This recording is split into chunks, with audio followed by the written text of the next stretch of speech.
We're just surfing the wave. La Wah. Renaissance and Reformation. Pull up the links. Let go. Within the basic framework, Fracastoro had intricately interwoven the parts. He begins with Columbus, the great-hearted hero, entreating the moon. Aquatai, you're going to love this. You're going to love this one. Get your popcorn ready. Aquatai, man, got this feeling about this moon business, man. Let's get to the bottom of the moon, man. What is the moon? Is it a sphere? Is it a disc? Okay.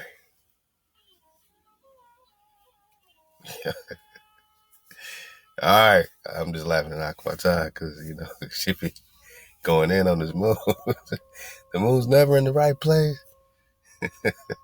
And then we've been digging on Love to My Jigger, man, all the copper thread, man. You know what I'm saying?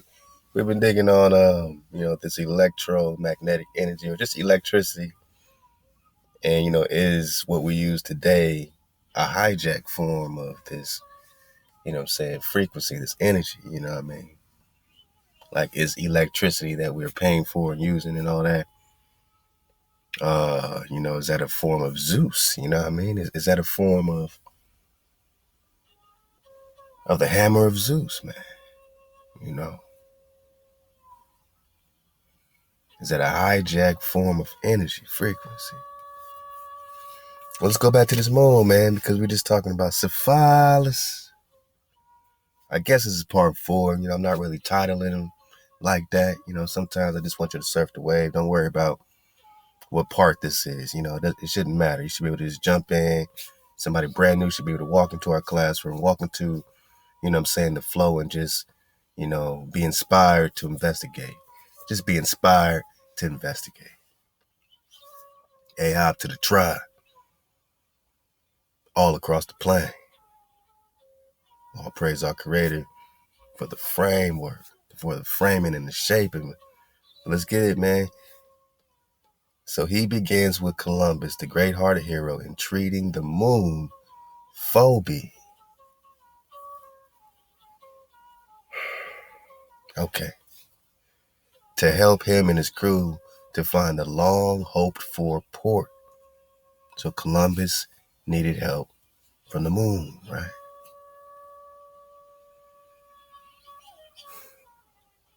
They need her aid because they do not know the way and are wandering aimlessly. The moon, in the guise of a nymph, tells them that their journey's end is near. She directs them through many islands and streams to Ophir. And according to this Syphilis drop, they're referring to Haiti.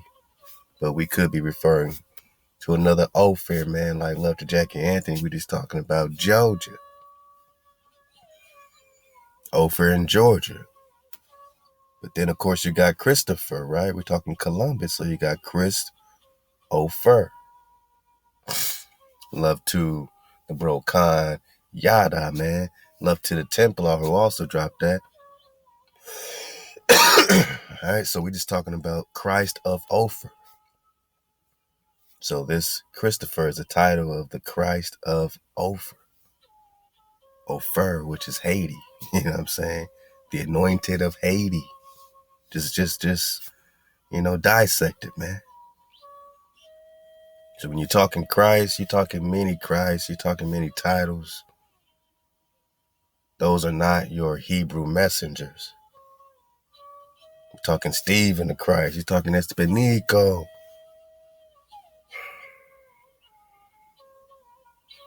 In this case, we're talking shepherds like Syphilis.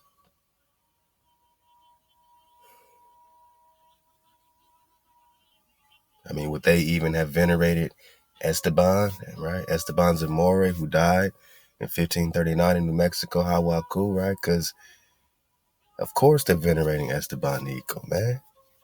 Of course, they still worship him. He's still a form of their Christ, right? Esteban the Moor.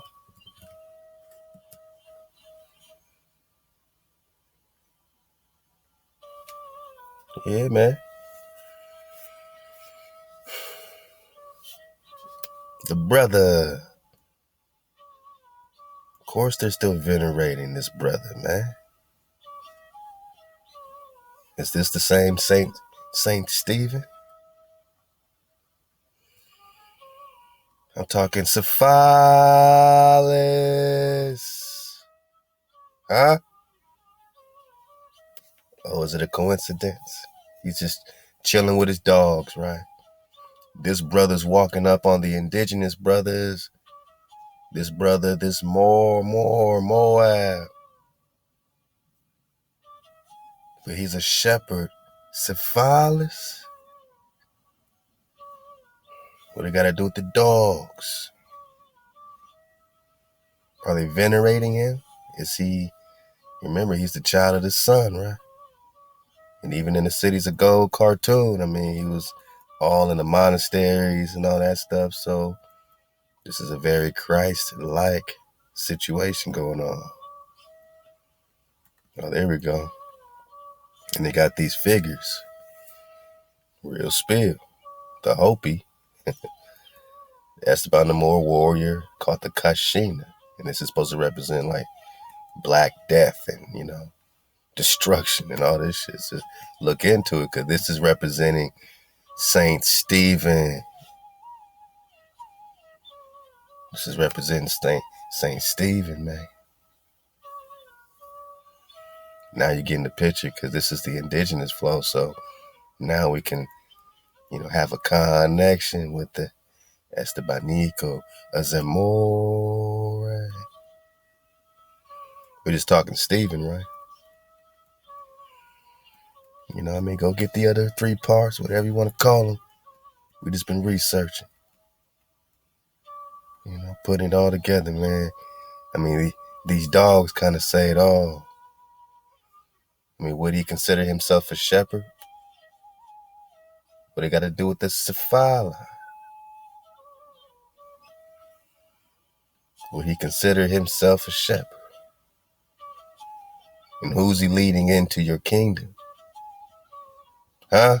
What hijacks is he leading into the Hawaku Kalelu's promised land? Who's following him? Who's following him?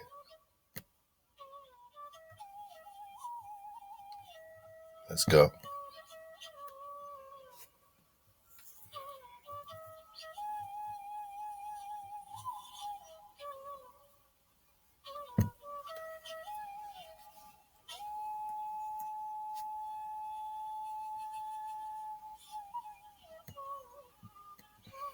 We're just talking Syphilis. The Alexandrian, fracastoral form and meaning in the myth Syphilis. That's what we're digging on, right? That's what we're digging on, right?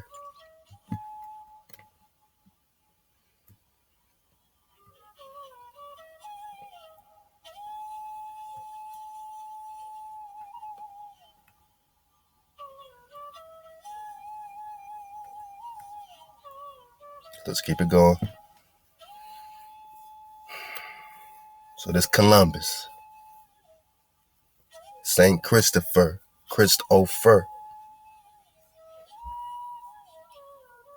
he entreats on the moon. They call her Phoebe. And it's this nymph, they say, this female, right? She comes down and she directs them through many islands and streams to Haiti, right? Ophir or America. She says is theirs, which she says is theirs. So the moon is now giving the land, our land, away to Columbus, according to the story. The moon, Thai battle, the moon is giving our land away. I told you, man, get your popcorn ready. Now check it, man, because we're talking the promised land, right? Esteban died in the promised land, man. So you see how this is all connected. I think this is play, right?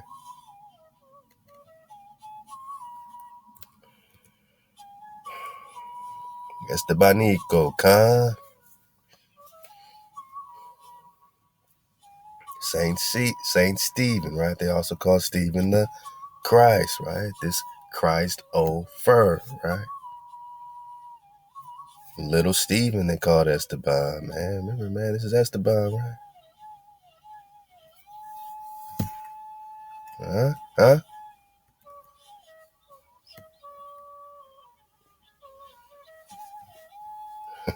Just stay focused on the Syphilis, because all we talking about is Syphilis, man. Esteban, they don't even know, right?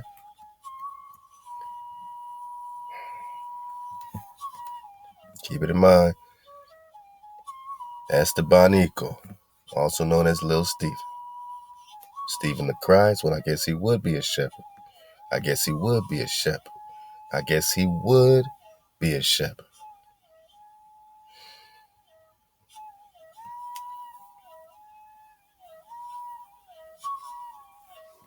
Where'd he die?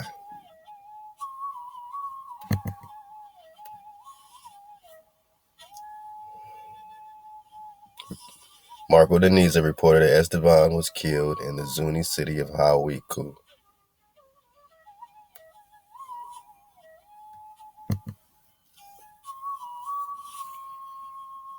Hawiku ruins. You're in Cibola County. What is Cibola?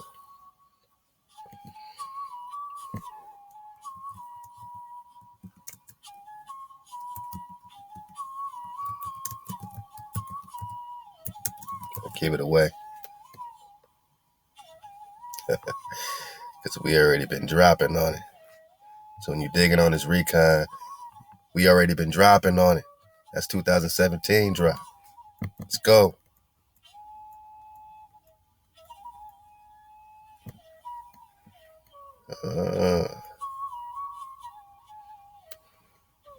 You telling me.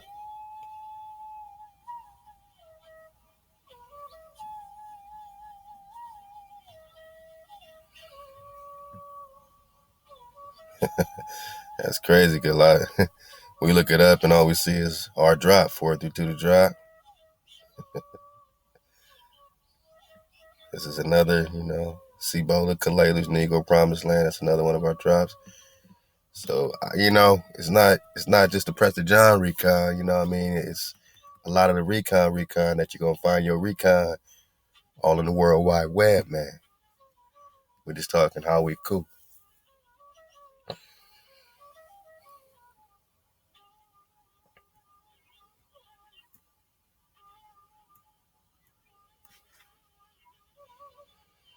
The Aztec legend of Aslan, Plato's mythical Atlantis, the Roman Jewish Kalalu. We're just talking Atlantis, right? Syphilis, shepherd of Atlantis. Esteban's peoples from Atlantis. Kalalus, the Spanish kingdom of Cibola, right? So the Coronado expeditions, they're all looking for these 7 cities of gold, also known as the kingdom of Cibola and the 7 cities around Lake Kapala. This is all Utah. This is all Judah. They're looking for Judah. Esteban leads the hijack into the heart of Judah, into Hawaku, into Hawaku.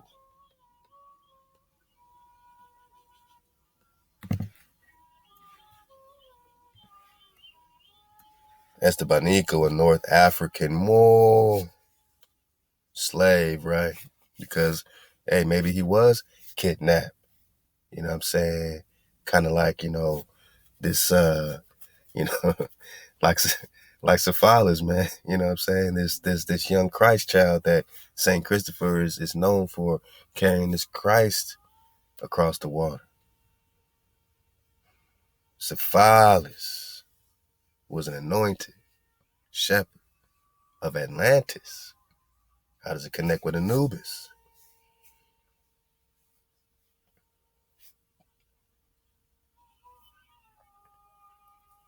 Esteban, assigned to Fray Marco de Niza's expedition, was the first non-native. So even though he was a brother, he wasn't a brother native, right? He wasn't tribal. Look at him. Look how he's walking up in here. So we're like, whoa, whoa, whoa. What's your story, man? I know you know our language. You like our turquoises.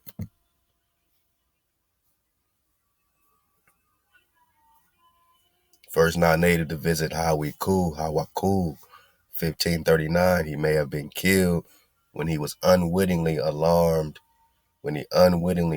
Zuni tribesmen, Hebrews, with decorations that symbolize death.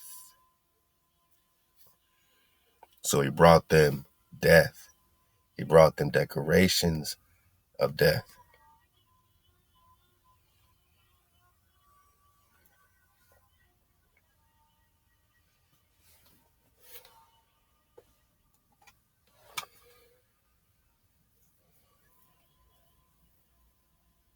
I said he brought them decorations of death. Research the Kashina of the Esteban the Moor warrior. And they got many different versions of this decoration of death brought by this brother into the what? Promised land. Because we just talking Cibola. When you talk Hawaku, we just looking up Hawaku, right? We just talking Cibola. Cibola. All on those maps over Utah.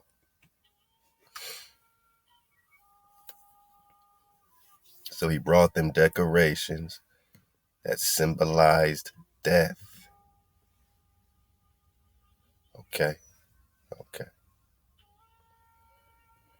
He brought them decorations that symbolized death. Okay.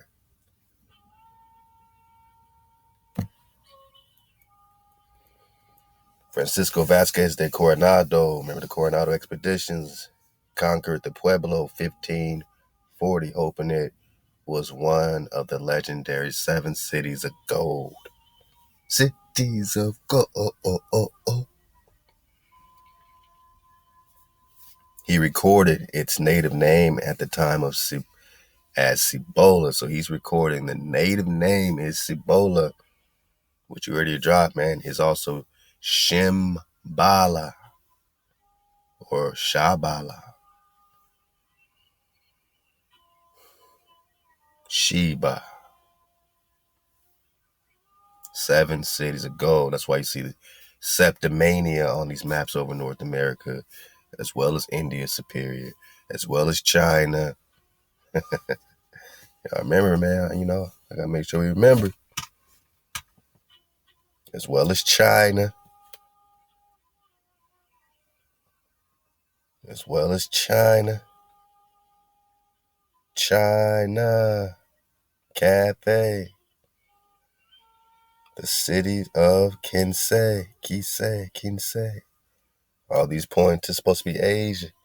But we're just talking about, this is a map of America. Yeah, I mean, and this is Florida.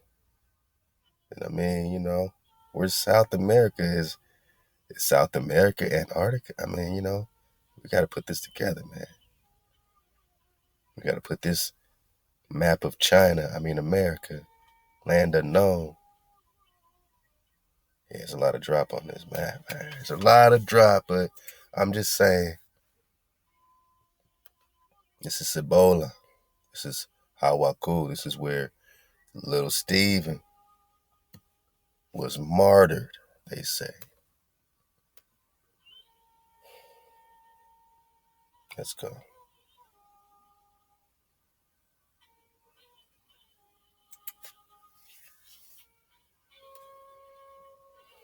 So we're talking Atlantis, right? We're talking the shepherd, Syphilis. He's worshiping this king of Atlantis. We'll get that again. We know we're just talking Kalalus because Kalalus is Cibola. Kalalus means promised land. Go get the drop.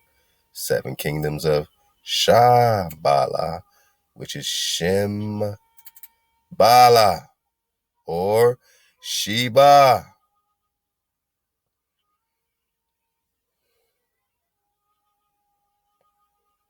So when you talk Queen of Sheba, you can't talk Queen of Sheba unless you're talking Kalalus. Who is Prester John? You can't talk Shem without talking Kalalus, promised land. Now, why did this hijack feel he can walk all up in Kalalus? Why did he get murked for bringing decorations of death? Huh? Are you getting the picture? Because you're going to have to empty your cup just a little bit. We're just surfing the wave. We're talking Atlantis, right?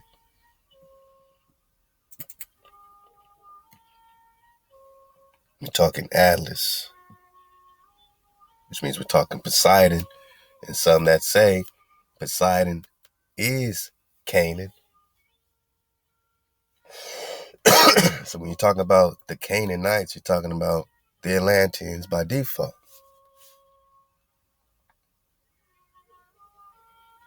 The Welsh Annuin and King Arthur's Camelot. So Camelot is Kalalus. Body bag, Daniel. Body bag for the illusion. So King Arthur of Camelot is really King David of Kalalus. Prester John, priest king. Kalalus is Sheba. Kalalus is Shambhala. Kalalus is Cibola. And we're just talking about Hawaku. We're just talking about a Zuni Indian reservation in Cibola County, New Mexico.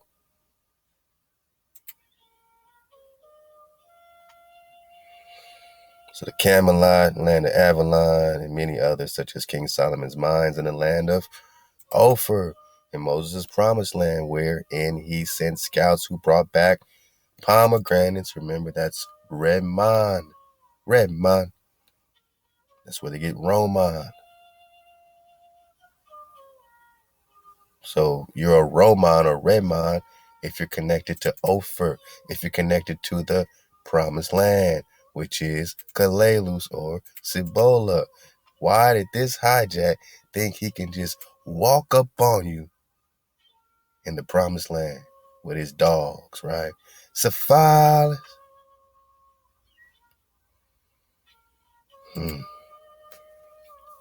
I mean, the picture's getting clearer. The picture's getting clearer.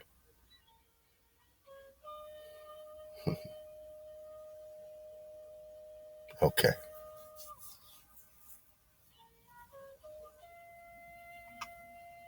How did the Aztec pronounce it? Avalon. So Aslan is Avalon. How King Arthur pronounced it. And Atlantis is how Plato pronounced it.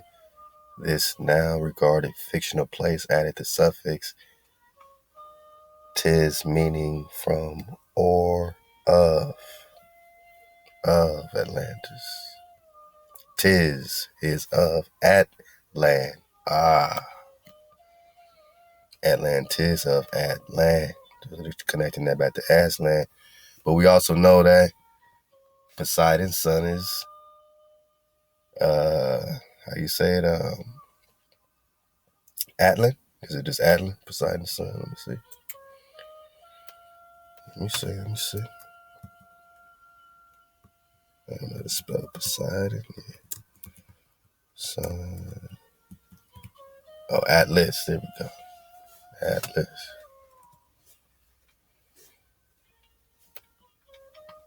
So the first king of Atlantis was also named Atlas, son of Poseidon.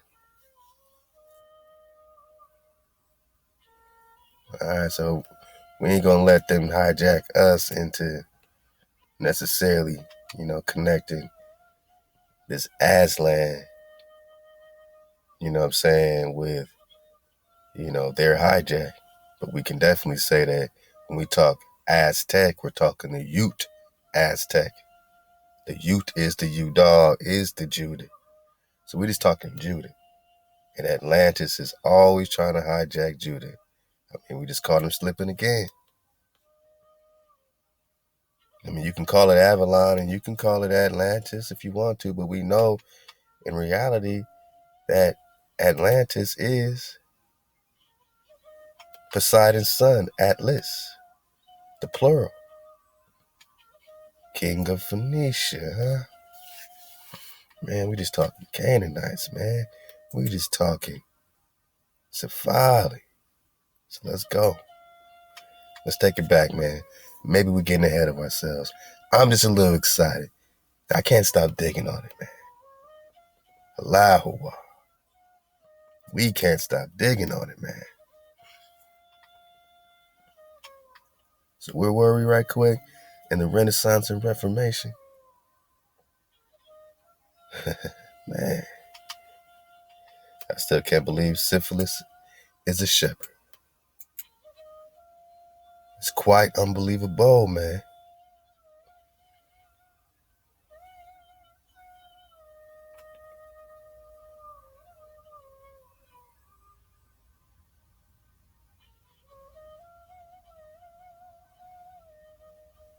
Yeah, get the first part. We touched on it. I just want to kind of finish this out. Touch back on that moon. Get a little piece from Natural by Law. Who just dropped an incredible drop, man. Click the link below, man. Make sure you got that drop. And, man, Drop Nations is straight connecting it. I'm really proud of my bros, man, and my sisters, man, and everybody digging and just enjoying it. If anything, man, it's, just kind of keeps us focused and not sucked into the narrative. At least we're on our own investigation. At least we got our own flow, man, and it don't matter if we never met before or whatever, man. I'm just really proud and honored to be on this wave with you, because every, bit of energy that goes into to you meditating on reality, man, feeds me, feeds us, man. So I'm not in it alone, man. Y'all, man, prove it, you know what I'm saying, by witnessing, you know what I mean? And AI, because sometimes it just be like that type battle. The moon tells them that their journey's near.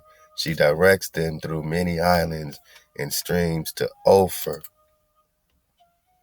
Be able to go Ophir, which we just connected over here, could also be Kalalus, right?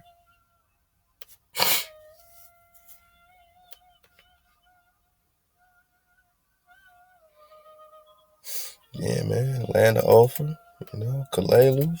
So it doesn't have to be Haiti, right? It doesn't have to be Haiti. I just want to keep it open. We could just be talking Georgia. We could be talking Georgia. Is Ophir, all this shit is Ophir? Maybe all this is Ophir, huh? Maybe all this is Kalalus. It's not just one place. Okay, maybe. Maybe all this is the 7 kingdoms of Shambhala, Cibola, which is why it says Septimania on these maps. These are the 7 kingdoms, huh? Sounds like some Game of Thrones type of thing. But let's go, man. Let's go. All right, man. We're having fun. It just don't stop, won't stop. All right, let's get it from here.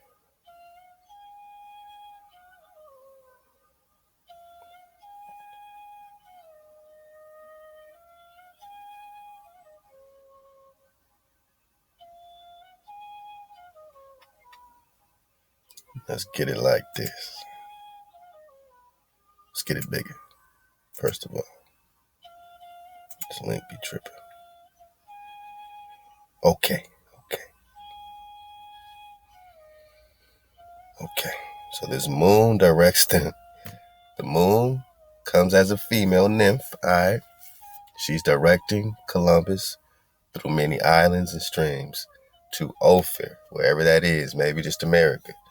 She says, which she says is theirs, man. So she gives up our land, right? The moon gives our land up according to the story. I'm just saying, according to this story. Ophir is the promised land, right? So we just got that. Ophir is the promised land. Will be the head of an empire and is owed them as a reward. So she's delivering the promised land.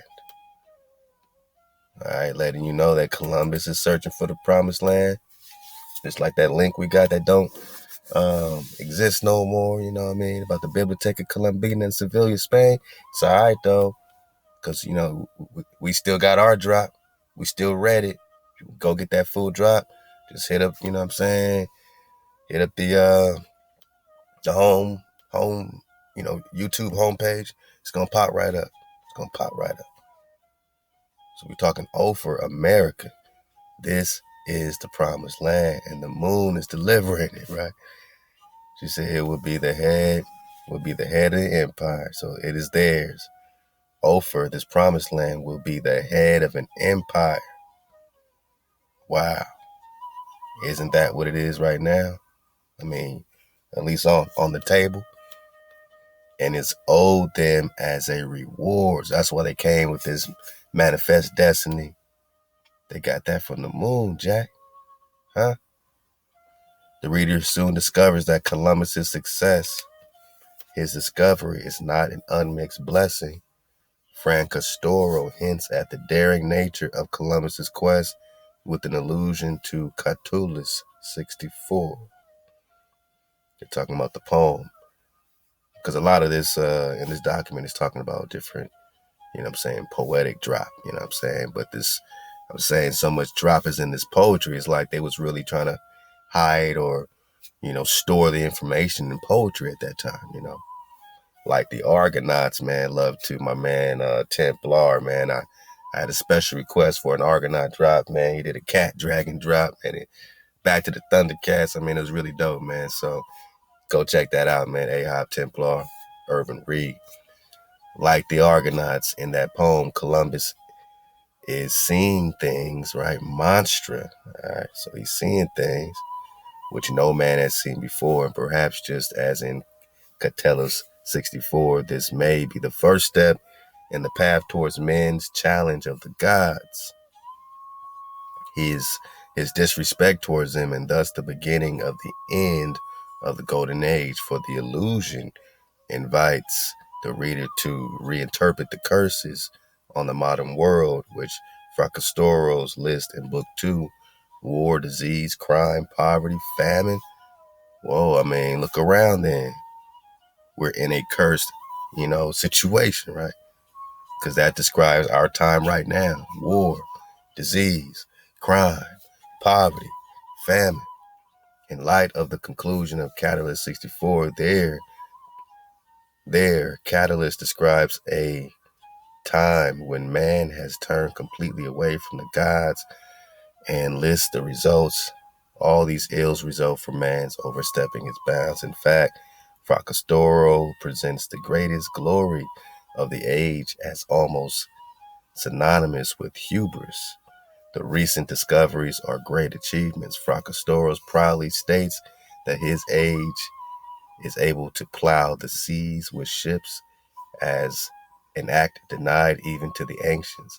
Thus, it is truly remarkable feat, but somewhat mitigated by the allusion to Catullus and the later exemplum of Atlantis,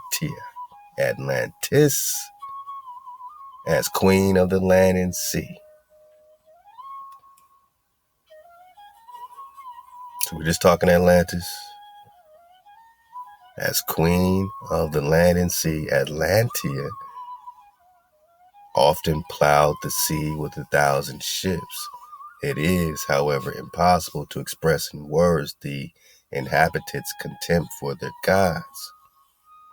The implication is obvious and unavoidable.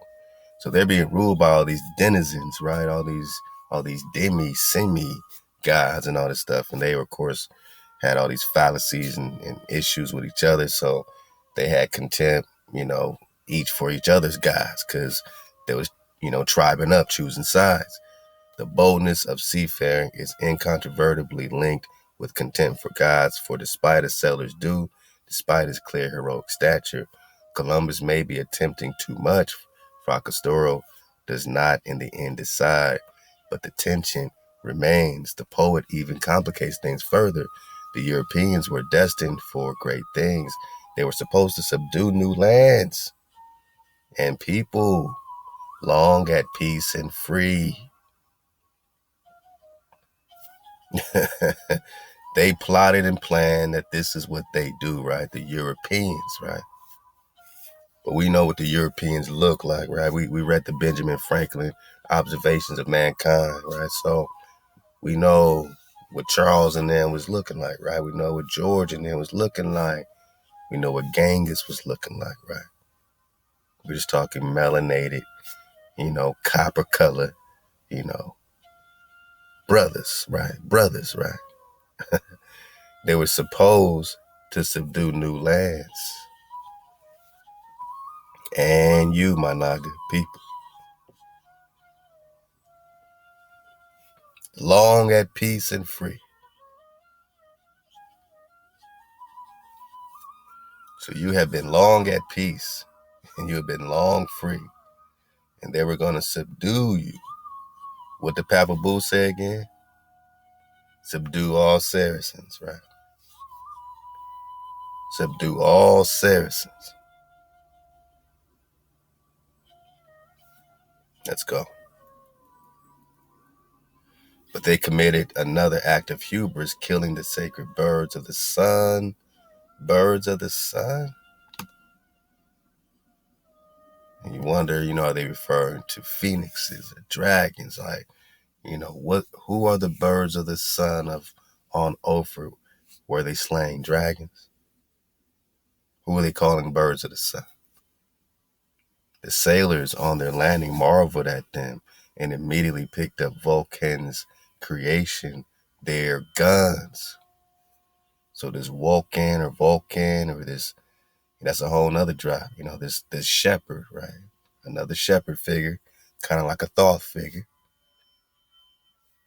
And it's saying that he created the gun, the hollow bronze which shakes with frightening blast and bullets which imitate the flaming thunderbolt, imitating Zeus. You can't tell me that Zeus doesn't play in what they brought and what they created when they brought the New Testament. You can't tell me that they didn't weave Zeus into this, because Zeus is very, very, very important to their pantheon. You can't tell me that the hijack just forgot about it and repented and Zeus and Jupiter is just out the window. Or did they rebrand and remarket it in what they're calling a New Testament with a Jesus? And no, Jesus does not translate to Joshua or Yeshua. So what did they package? These are crafty craftsmen going after council after council. Give them some damn credit. What did they package? What are they feeding us? What are they feeding you? A pool sandwich. They're feeding you Esteban, Christ of Ophir.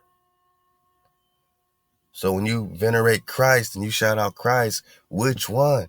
Christopher Columbus is Christ, man. Syphilis is Christ, man. Stephen is Christ.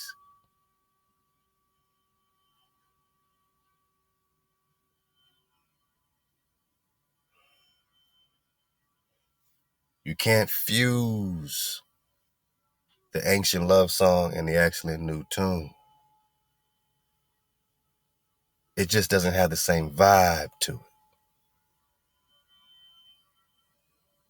And now they're bringing in the guns, which are imitating Zeus's thunderbolt. Clearly constitutes an act of hubris, but it is as sinful when Vulcan himself the thunderbolt's inventor, has given the weapons of Hove to mortals. The gods the gods' gifts themselves contribute to the downfall of men, right? So now you got, all these weapons and things that, only contribute to, absolute, genocide and obliteration, right? The gods' gifts themselves contribute to the downfall of men. Vulcan gave humanity the thunderbolt, but man's use of it is inherently hubristic. So they keep talking hubris. I just want to make sure we have an understanding. Overstand. All right, so we're talking Atlantis, right? Of course, we're talking Zeus. We're talking Jupiter. We're talking all them. We're talking, Egypt. We're talking all that. We're talking America, which is where it's all at. He keeps saying hubris. Let's get a quick definition on it. Excessive pride or self-confidence. Okay, let's go back. Oh, come on, don't do that. Hijack City, man. It's all good. Yeah, we're gonna talk about something, related to a cure for syphilis, and they're calling it this holy wood. So sometimes I just let it happen because it brings me to a greater thought. We're gonna talk about the holy wood, man.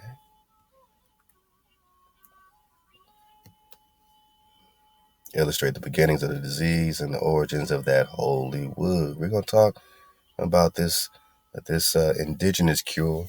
You know what I mean? And some of the,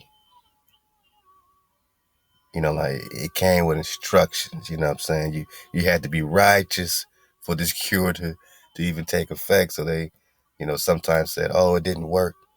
Well, it didn't work if you weren't righteous. Well, we're gonna read more about this particular cure, and then they also say that it was given by Juno. Some say it was given by Juno. There's different wordings on this stuff, but we're gonna surf the wave with it. Remember, the moon did this to us. The moon did this to us. The moon guided Colombo, huh? Let's get a little bit more of this. Let's get a little bit more.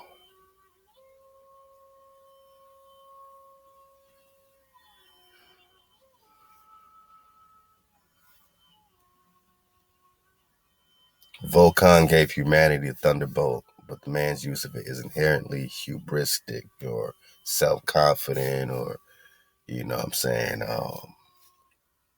overindulgent, however you want to look at it. Similarly, Ophir is due Columbus, but the very act of reaching it verges on sin. Like Cynocephaly. And the Europeans are punished for their sins. In place of governing and converting their new lands and people, they must endure unspeakable suffering on land and sea, many wars, death in foreign lands, and of course the unknown disease.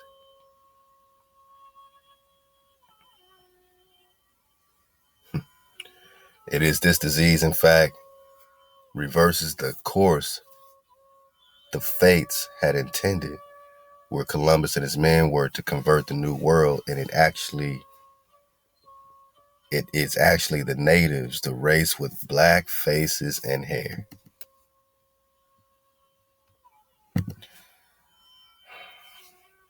All right. So when you look at the 1828 Webster Dictionary version, definition of American, it says copper color races found here. Don't try to make that some, super, light thing that these hijack, proxy Indians today fit under. Nah, man. They know that this new world, all right, it is actually the natives right? The naturals, the race with black faces and hair. All right, who introduced, so they got black faces and black hair, I'm guessing, all right, who introduced something called Guaiacum to the white man. So the indigenous had something called this Guaiacum. We're going to talk about a little bit of this Guaiacum. We're talking about the holy wood, right? The holy tree. I mean, look. I mean, they made religion out of everything. Because believe it or not, this Guaiacum was even a savior for them. The plant is part of an ancient ritual to Sun the Avenger. Amaris, the nymph, so we got another nymph, had revealed it long ago to the people afflicted with the eternal disease. Whoa. Whoa. Eternal.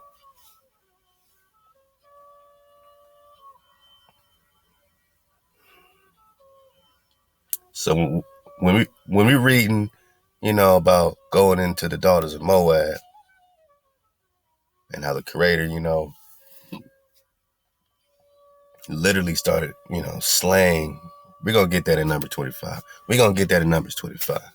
When we are reading this, man, it's deep. When you get this particular Syphilis situation, it was like an eternal curse, an eternal disease, man, to this dog race, right? To this dog-headed abomination.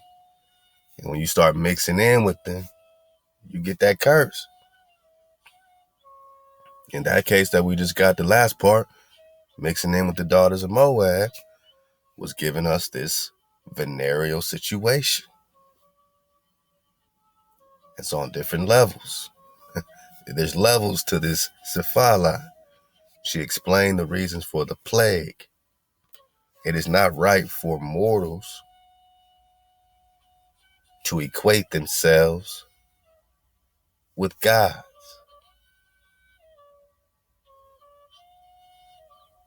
and outlined the rite of appeasement, which in turn led to the holy tree.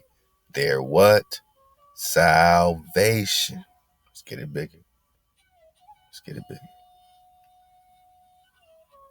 Salvation.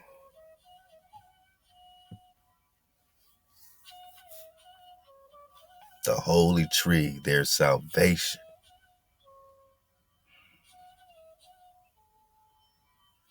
We're just talking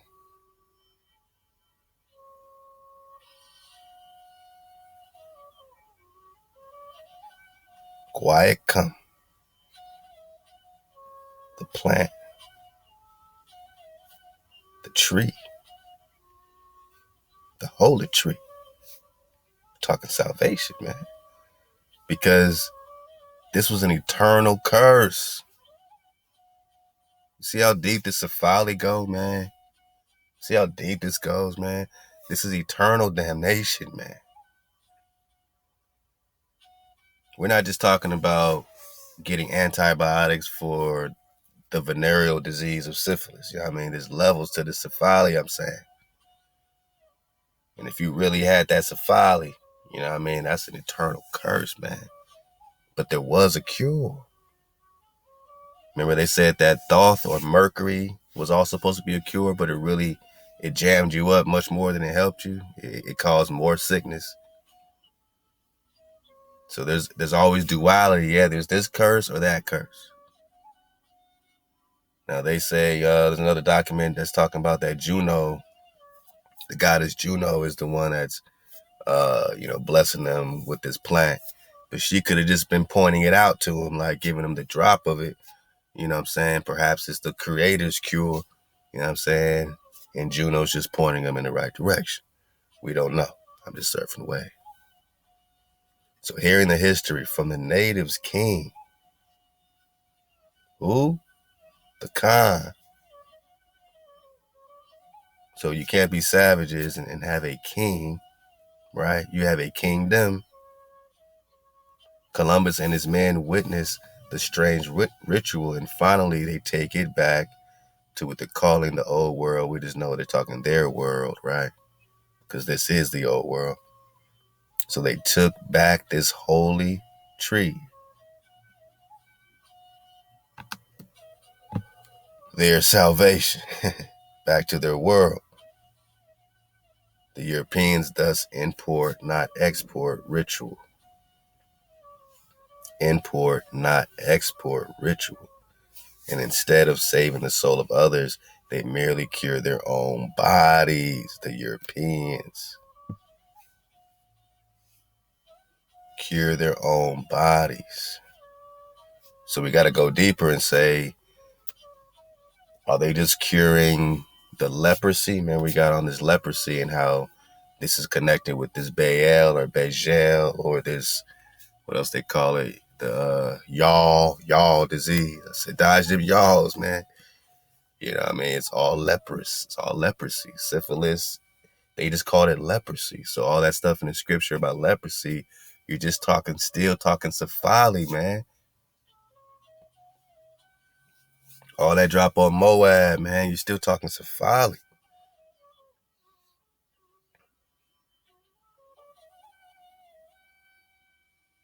The Creator wanted us to dodge the Syphilis, the Cynocephaly, right?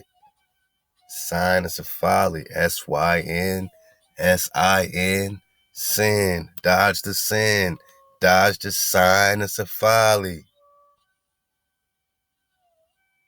sign, time, all that shit. Because they have their own stories that they were able to cure the dog-headedness. Is this the cure for the dog-headedness too? Were the Europeans importing it and they wouldn't export it instead of saving the souls of others, which they're claiming to do with Christianity? We're going to evangelize the world to save your souls, but we're not going to actually give you this salvation. We're not going to share this tree with you. Y'all niggas going to have to suffer outside from this Syphilis, from this sin Syphilis, man. All right. Instead of saving the souls of others, they merely cure their own bodies or their dog heads. The importance of Guaiacum. Guaiacum is immeasurable. You can't measure it. That's why it's their savior, man. It's their salvation, man. Because without it, they have an eternal, what they call an eternal disease, man. People afflicted with this eternal disease, eternal damnation. They need a savior. They need a Guaiacum. Remember, they died in Europe. What were they really dying of, man? What were they really dying of? And maybe this shepherd Syphilis was going back to help cure them, but then they want to flip the script and say, no, we're going to blame it on America. Maybe they were just already, you know what I'm saying? I mean, Genghis Khan was fighting dog-headed people. Everybody was fighting. Even they have dog pet. Don't let them tell you that they don't have Syphilis over there, man. That's probably where it did pop off. But then we already know this Atlantis, and we know this, not just Anubis, but this others. You know, we're going to dig on, you know what I mean? When they talk about Egypt, we got Syphilis all over the place. We know we in Egypt, so that's not a shock. So what Syphilis, what shepherd did Columbus pick up? St. Christopher. Let's go. First, Columbus and his men discovered syphilis already ravaging Europe upon their return.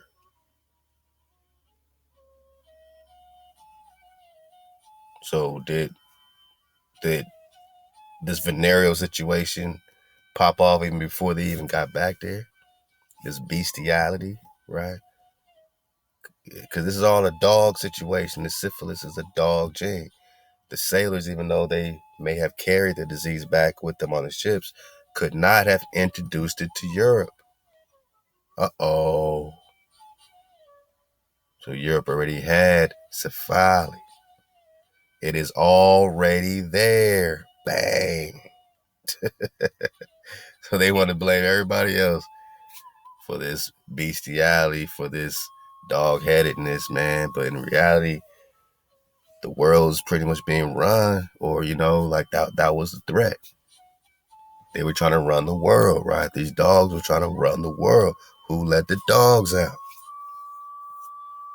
Who let the dogs out? Who did the treaties? Esteban the Moor. Who let the dogs out, man? A general contempt for gods must exist in Europe, but they have as yet no cure for the natural result of that contempt. Guaiacum only comes from the New World. So they have no cure in Europe. Huh? They have no cure. No cure.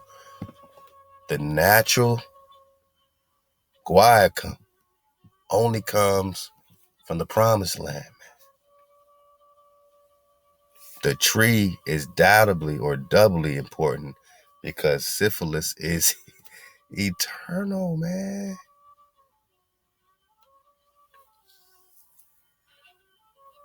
Despite its cure, the gods will never recall it. In fact, whoever is born on that soil, and now Europe as well, must experience it.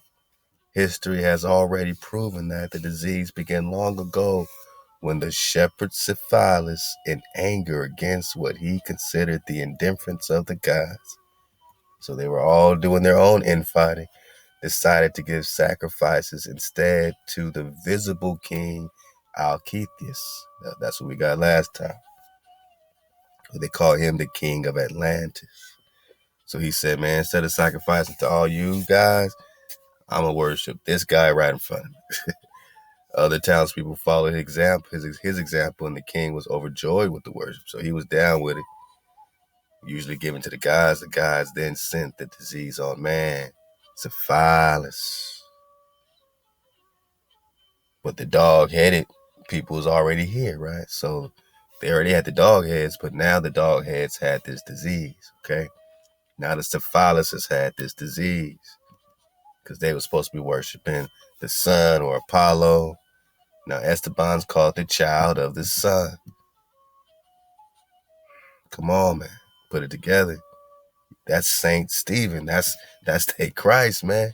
That's their martyr. You got Columbus representing their Christ. Stephen or Esteban representing their Christ. They got different factions of their Christ. So you can't read the New Testament talking Christ because it's all split up. It's sun God, sun worship. Helios.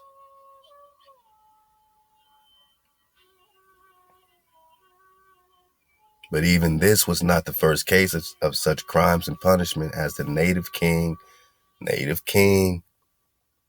tells Columbus in the first inset tale, the ancestors of Alcethius and Syphilis and Atlantis, the ancestors of this king Alcethius and Syphilis and Atlantis were swallowed up by the ocean for their evil.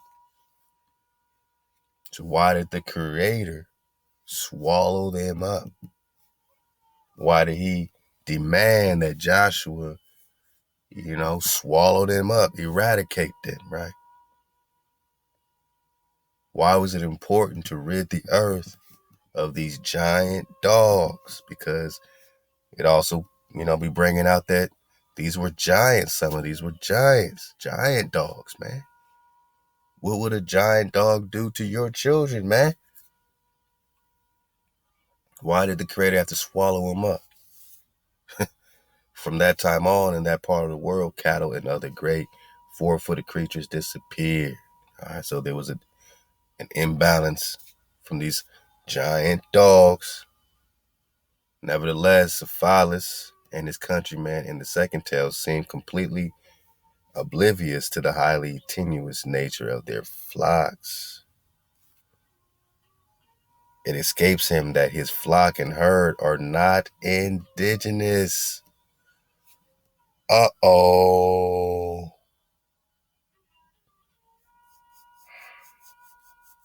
As this starts having more shades of Estebanico going up as the first non-native, right? Esteban's the first non-native to enter the promised land. It escapes him, Syphilis, that his flock and herd are not indigenous. Because he'd been smoozing all over the place. He forgot, it escaped him that you ain't from here. Not this part. And not necessarily permanent. Ironically, it is one of these foreign victims, the replacement for the animals the gods had destroyed once before.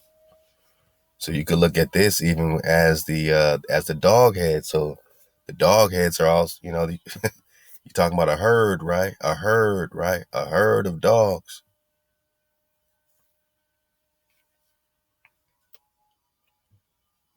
These Cynocephaly are not indigenous. Atlantis is not indigenous. Syphilis is rocking in Atlantia, right?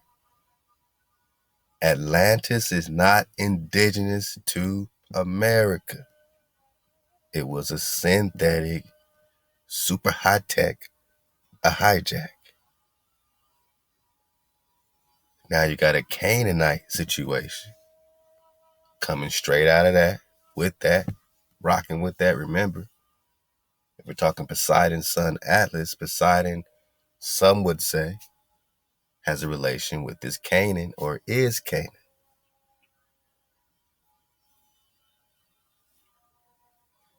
So Canaan has everything to do with Atlantis, Atlantia. And we had a Canaanite problem. They say the land of Canaan because there were so many dogs, right? So many giant dogs. So whether you're talking to Rephaim and all that, which tribes of those giants had dog heads? That's the next step in the recon. It escapes him that his flock and herd are not indigenous and not necessarily permanent. So although this is an eternal curse, all the dog heads permanent on our land, were they permanent in Canaan? Or was that land delivered? Can you imagine a bunch of dog-headed people just living it plush in Judah, living it plush on your land? On the plushest land, they over there living it up. The jackals, the den of jackals. Nah, they're not permanent. Ironically, it is one of these foreign victims, the replacement for the animals the gods had destroyed once before, which replaces Syphilis. Who replaced Syphilis? Who was to die for all. Oh, man. Syphilis is the Christ, man. Christ of Ophir, man. Saint Christopher. Syphilis, man. This is the Christ child, man, that Saint Christopher carried over the waters. It has everything to do with Esteban. That's why nobody want to talk Esteban. Stephen. Esteban of Atlantia, right? My people are from Atlantis. Tau was hot. Tau was hot. Why was Tau hot? Because we're talking Syphilis, man.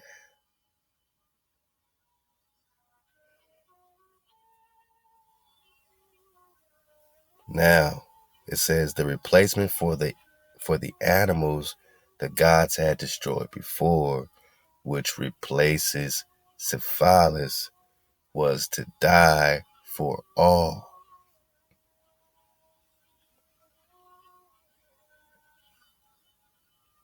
So, you know, something replaced the animal, something replaced the dog-headed,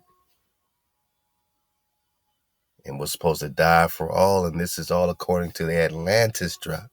There was supposed to be a savior to die for everybody's sins. In the sacrifice to Juno for the punishment of his crime. We got to sacrifice, y'all. We got an Atlantean sacrifice to Juno. Well, who's Juno? Because it seems like she was the one saving Syphilis' ass. So Juno, you know what I'm saying, is rocking with the gods of Atlantis. This goddess, now we call it Moneta Juno, or money. Money is Moneta Juno, the god of wealth for them. And if Juno is saving Syphilis, and if they're venerating Syphilis today in all these ways, Syphilis, then it makes sense why they kind of also force us to venerate this Juno, to venerate money, Moneta. Now you see why they gave Moneta something that we say all the time, money, money, money. We're always calling on this god, Juno, Moneta Juno. You see how they're all rocking together because Juno is saving Syphilis, Syphilis, or Christ, the shepherd. Come on, man. What does Christ have to do with Syphilis? Get your popcorn ready. Nor is Syphilis the only one who seems unable to escape the effects of crimes already committed. The natives in the frame, the very ones whom the holy tree has blessed, whose ancestors the ocean covered, and whom the gods punished terribly. So these natives are supposed to be the natives of Atlantis. Gods punished terribly for treating a king like a god. Treat Columbus similarly. So all this talk about syphilis, Columbus spread syphilis, Columbus dies of syphilis. Syphilis has everything to do with Atlantis.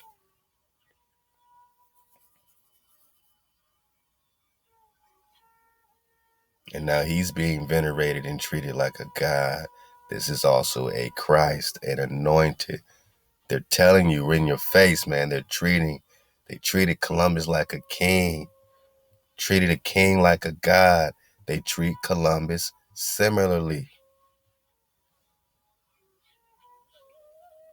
They greet him in the manner of adoration and with prayers. That's how they greet Columbus, man. Christ of Ophir. When did this all go down? When did Anubis or Saint Christopher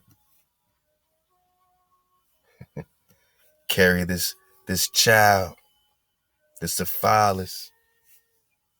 Because, you know, Anubis is a shepherd, Khan. I mean, you know, whether it's in the afterlife or underworld, he's a shepherd, Khan. You're in the matrix, you're in a underworld right now. Sparking back up. This is the prison.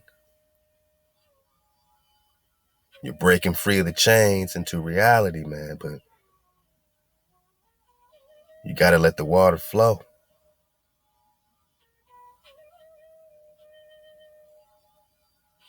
Don't cut the water off. Not if you want to see clearly. They greet Columbus in a manner of adoration with prayers. The reader must not overlook either Fracastoro's use of Rex, king, in describing Columbus. So they called him king, man.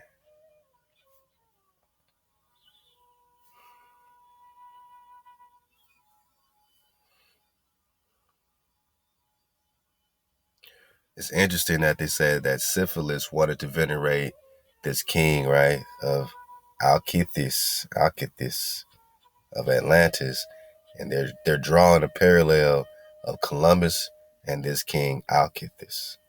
We know that Christopher is a title, Christ of Ophir, and they were, comparing Ophir with Atlantis, right?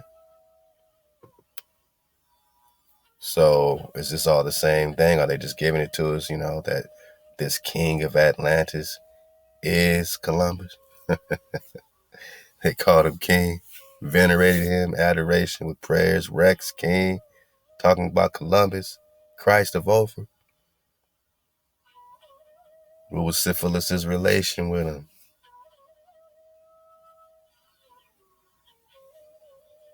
What was Esteban's relation with Columbus, man? Like the Templar said, man, did they bring Esteban? Did Esteban catch a ride back? Is that the Trill spill?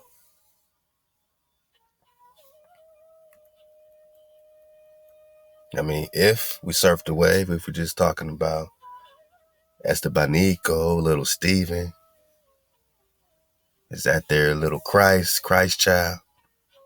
Esteban was supposed to be, kidnapped from Haiti or from Ophir. Is he also Syphilis, man? Because we know he's connected with Atlantis. Child of the sun, commands the sun. Why would he command the sun in Europe? Because he already is used to the sun over here. You can't be over there commanding the sun.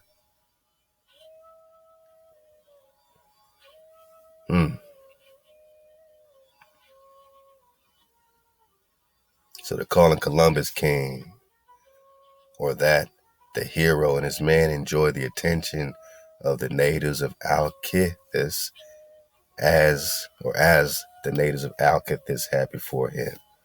So his men, or the so-called natives, are getting this attention. I wonder why. They spent the days joyfully drinking and playing. So they're drawing a connection, man, between this Alcithis, and I'm saying, that could play. Alcithis, this king of Atlantis, Columbus might be being called the same. Esteban could be Syphilis that they're, writing poetry about. The gods destroyed Atlantis not only for its hubris, but its luxury as well. In light of this, it becomes necessary to reassess Columbus, the hero king, with his wool inlaid with gold, his glowing armor, his bronze helmet, golden collar, Spanish sword, granting that Froscatoro uses the descriptions to reveal the vast differences between new and old worlds, as well as to highlight the power of the hero. We note that despite the differences, both worlds are trapped in the same cycle of sin. Cynocephaly. Most damning of all is Fracastoro's description of the relationship between the Europeans and the natives in a simile reminiscent of Golden Age drinking wine. The natives seem like some mortal admitted to the tables and feasts of the gods with promise of a happy future, draining celestial cups of eternal nectar. They're just talking about what the fountain. Here's the perfect union of the past sins, the hubris inherent in treating men like gods and accepting divine honors willingly. This generation imitates the sins of the ancestors. Their descendants will follow suit. Everyone will suffer this pestilence. One recalls the noble youth from Cremona who was stricken with syphilis in Book 1. He had everything: horses, the love of maidens, even the goddesses. He was, however, too confident. Fracastoro is not simply discussing the disease. It is, as the Etion reveals, human weakness, short-sightedness, arrogance, and the cause of history repeating itself. Or are we just talking about phantoms and duplications? Now, who are these sacred birds of the sun they keep talking about? Yet these very traits are the source of their successors. In Fracastoro's time, man has managed what even the ancients could not, the discovery of a new world. While that may have been a proud act, it was still a heroic one. Hijack City, man. And the hero is essentially good. While he displays a lack of foresight in shooting the sacred birds of the sun, he is far from evil. Shooting the sacred birds of the sun. I mean, you got to wrap your noodle around that one. Columbus, throughout the frame, devoutly and meticulously gives due honors to each of the appropriate divinities. Like all humanity, is simply weak. And let's get this part right here, and then we're going to connect some more things and just, enjoy a great flow. And this is going to obviously be something that we continue to dig on as we connect it back into the Presta series. And all these are really one thing. All this is one series, man. I don't even like to separate them because it's just the flow of the investigation. It's just the flow that we all are all feeling and, saying, you know what, this is relevant. Let's go, man. Let's talk about things that folks are afraid to talk about because we have no fear when you're surfing the wave, man. Despite human weaknesses, humanity still survives in success according to Fracastoro because the gods are always supportive, even when it does not seem so. In the Apelion, no mortal suffers undeserved punishment, or in the end is denied salvation.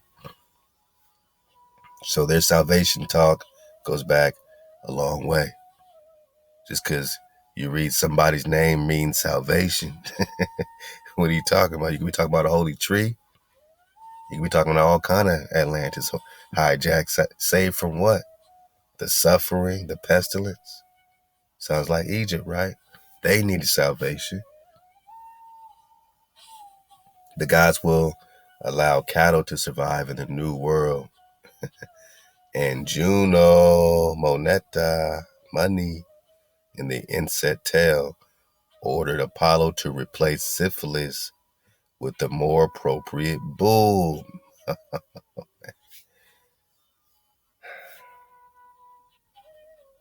At the sacrificial altar.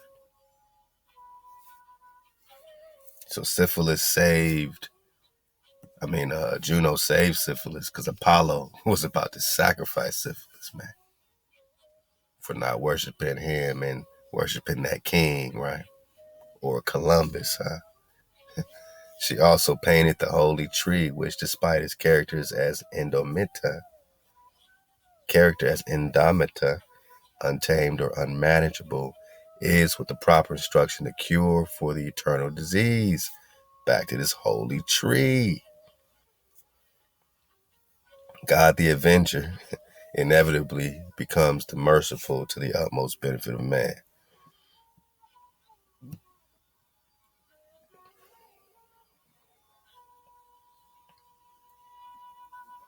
Back to this holy tree. All right, so let's get some more about this tree, man, And, yeah, we pretty much made it right there, man. Let's get some more about this tree, man. I mean, that was a good flow. We're just talking Guaiacum. Pull up the links. Make sure we're good. Okay, I think we're good. Wow. All right, let's go quickly. Guaiacum, sometimes spelled Guaiacum, is a genus of flowering plants in the khandrop family, Zygophiliaceae. It contains 5 species of slow-growing shrubs and trees, reaching a height of approximately 20 meters or 66 feet, but usually less than half of that. All are native to subtropical and tropical regions of the Americas. So this ain't no play, man. This ain't no play. They were also venerating and worshiping this, holy tree. They were venerating and worshiping this holy tree, man. So we see that, it's native to where? Check it out. So all are native to subtropical and tropical regions of the Americas. All right. And are commonly known as lignum vitae or Guaiacum, like Yucatan.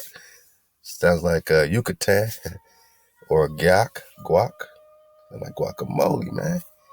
The genus name originated in Marporian, the language spoken by the native Tainas of the Bahamas. It was adopted into English in 1533.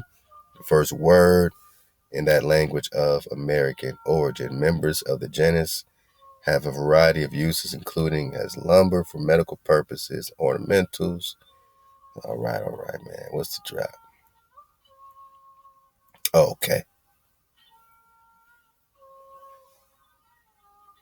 The detailed engraving preparations and use of Guaiacum for treating syphilis, published by Peter Gailey, after a design by the Flemish artist John van der Streek.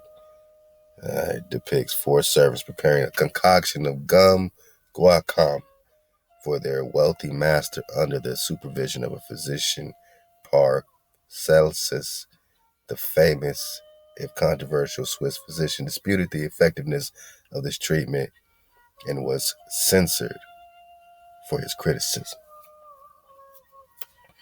So like I said, folks have been disputing, oh, this don't work. But, we'll keep reading a couple more things, and hopefully we come across this other part that, talks about in order for the Guaiacum to work, you gotta, have some level of righteousness about you, man. You can't just use it and be straight hijack city and expect it to work. Now, gum guaiacum was used to stimulate menstruation. All right. Menstruation. Something about producing abortion suggests. All right, so they used it for different things, man. All right. 1955 edition of the textbook of pharmacognosy states Guaiacum has a local stimulant action, which is sometimes useful in sore throat. The resin is used in chronic gout. Columbus was supposed to be dying of gout, right? He died of gout or a sexually transmitted disease. So how come he couldn't get this Guaiacum? Did they not allow this holy tree? While the wood, right, the holy wood, I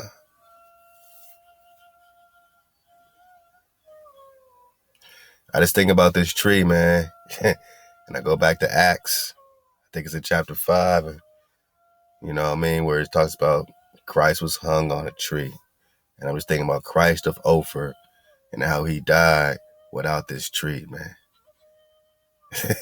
How he died without this cure. This could have cured Christ of Ophir. Instead, he died on the cross, man. He died on the tree because, he didn't get it. Damn, man. Hey, you connected, man. You connected. All right, quiet. Come on, let's check this out over here. So what is that? Oh yeah. We keep talking Juno again. I'll leave a link, but this is just a little wiki joint. But you can just dig on Juno, man. We just talking Moneta, right? So this is where they get money. It's where they get money, right? Juno called Juno Moneta. The cult of the goddess Moneta was established largely under the influence of Greek religion. We're just talking to Greeks like the Christ, right? Like Syphilis. That featured the cult of Mnemosyne, the goddess of memory and the mother of Muses. The Muses are the inspirational goddesses of literature, science, and arts. Obviously, you know what I'm saying? First time I said, like, what's this got to do with Moses, man? I haven't connected if this moose is connected to Moses yet. But, these are supposed to be goddesses. All right, so maybe we just, lost in translation. I don't know. But the goddess's name is derived from the Latin monere.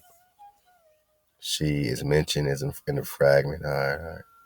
Andronicus. So this is Juno that's supposed to have saved syphilis and substituted that sacrifice for a bull, right? Now they got their bull god, right? Okay. What else we got?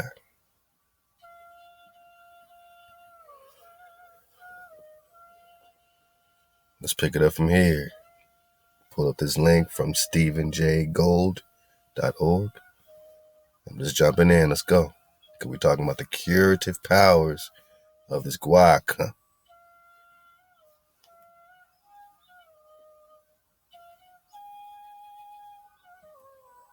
These people, we learn, are the degraded descendants of the race that inhabited the lost island of Atlantis. They are already suffered enough in losing their ancestral lands and flocks. Oh, poor them, because the Creator uprooted them. But a horrendous heat wave then parched their new island. So they still were getting cursed by the Creator. They're attributing it to all their gods, but they're really getting cursed by the Creator. And fell with special fury on the king's shepherd. The king's shepherd. The king of Atlantis had a shepherd.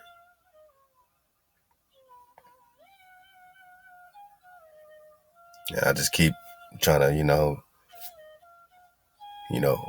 milk and box, mix and match, you know what I'm saying? Put it together, man. Put the puzzle together. Because did Columbus have a shepherd, man? You know what I mean? Who was shepherding Columbus's flocks and herds and all that? Anything to do with Esteban, man?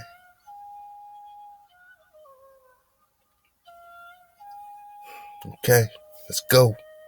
Just surfing away. So we got this king shepherd.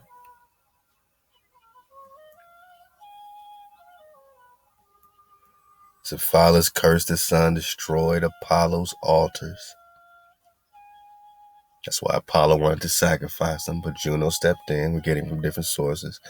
And then decided to start a new religion based on direct worship of his local king, Christ of Ophrah. Huh?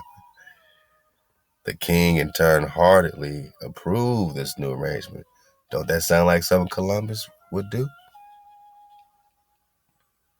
Apollo becomes even angrier than before, and he now inflicts the disease upon everyone, but first upon Syphilis, who thus gains eternal notoriety as name bearer.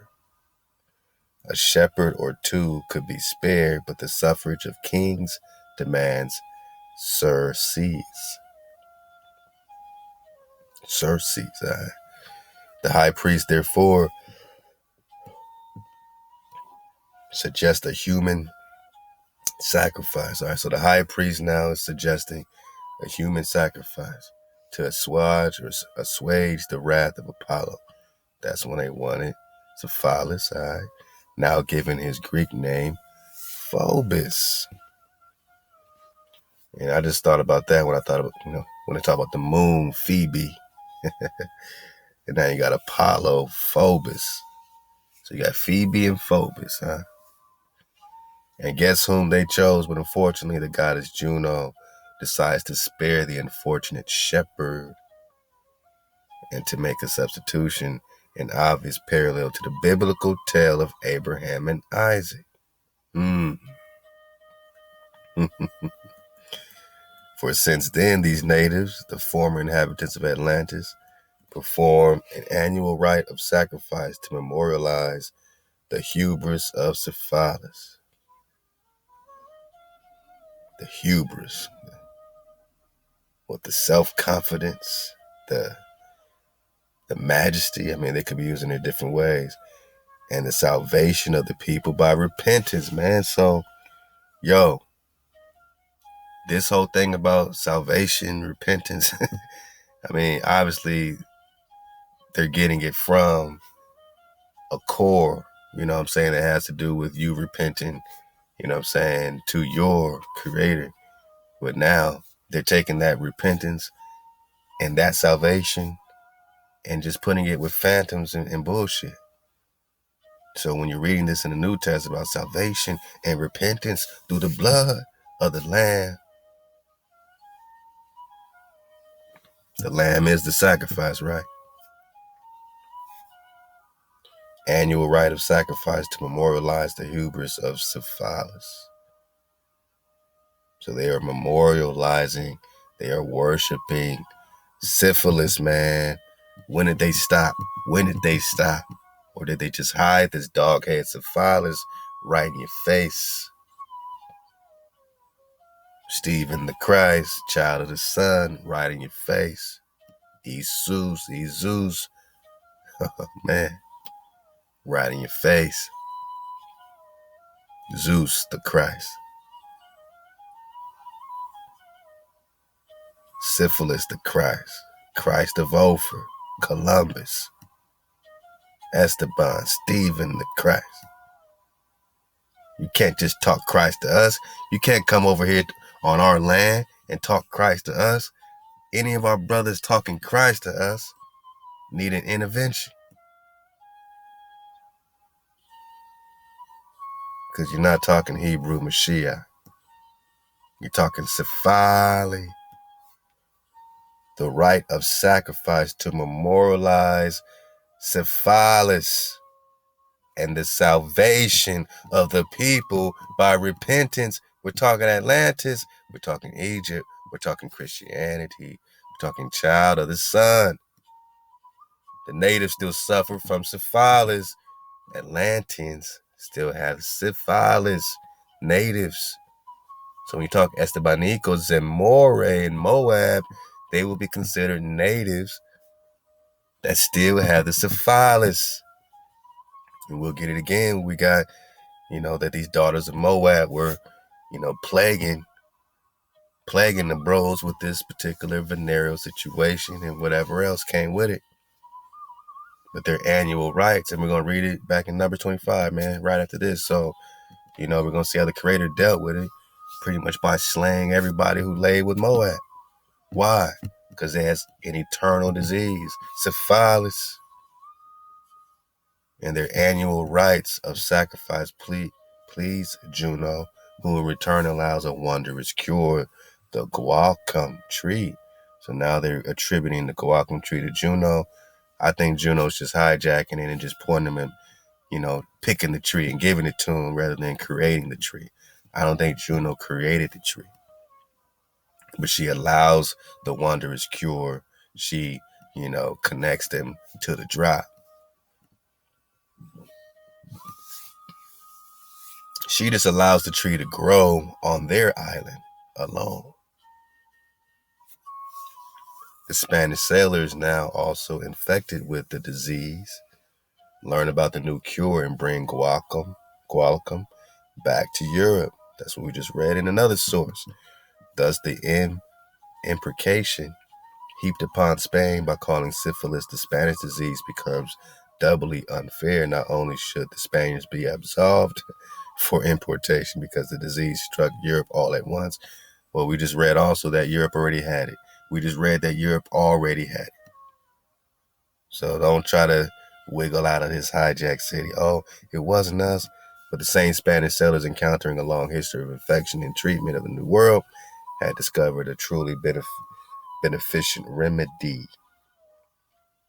Many people know about the former use of mercury, right? Thoth, in treating syphilis, for the substance had benefit and the remedy endured for centuries, but the Guaiacum cure has faded to a historical footnote because, in a word, this magical new world potion flopped completely. So to them, it flopped, and they had to only depend on mercury. Now, was it the problem of this plant, or was it the problem of their own frequency that made this cure not relevant for them? And now they were stuck with mercury, which we keep reading, really jammed them up. You know what I'm saying? Like, it damn near was the cause of more deaths than the damn disease.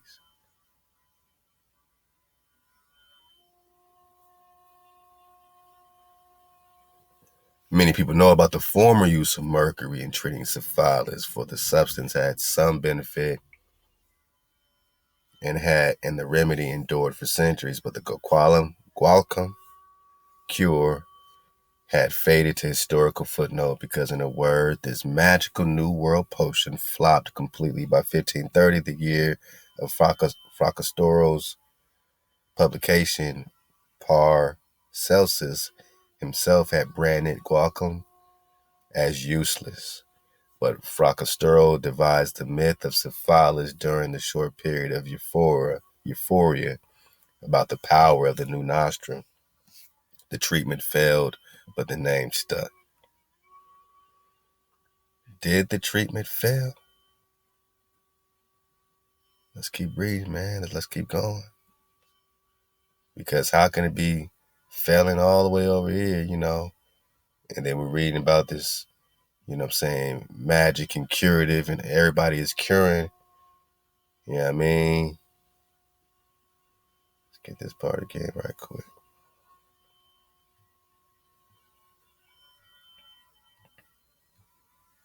We're just putting Humpty Dumpty back together again. Remember it, man. Fall back. We're just talking about the holy wood, right?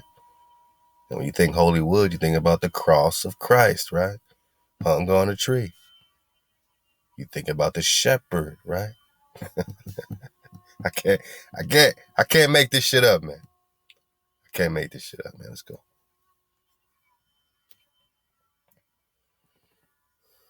Come on, man.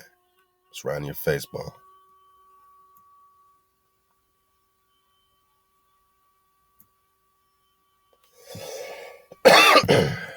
Yeah, man. You think about the shepherds of Syphilis. And there's the faux B, right? Then you got the faux bus or whatever it is. The Apollo, and you got this moon situation. But we're just talking Guaiacum.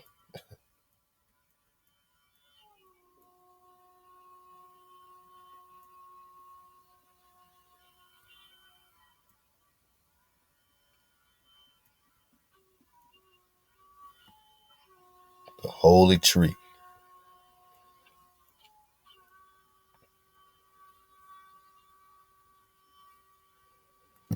So if it was completely failed, then why, do we have another source that says, and instead of saving the souls of others, they merely cure their own bodies? The Europeans, right? So they took this back. The importance of Guaiacum is immeasurable. How can it be immeasurable?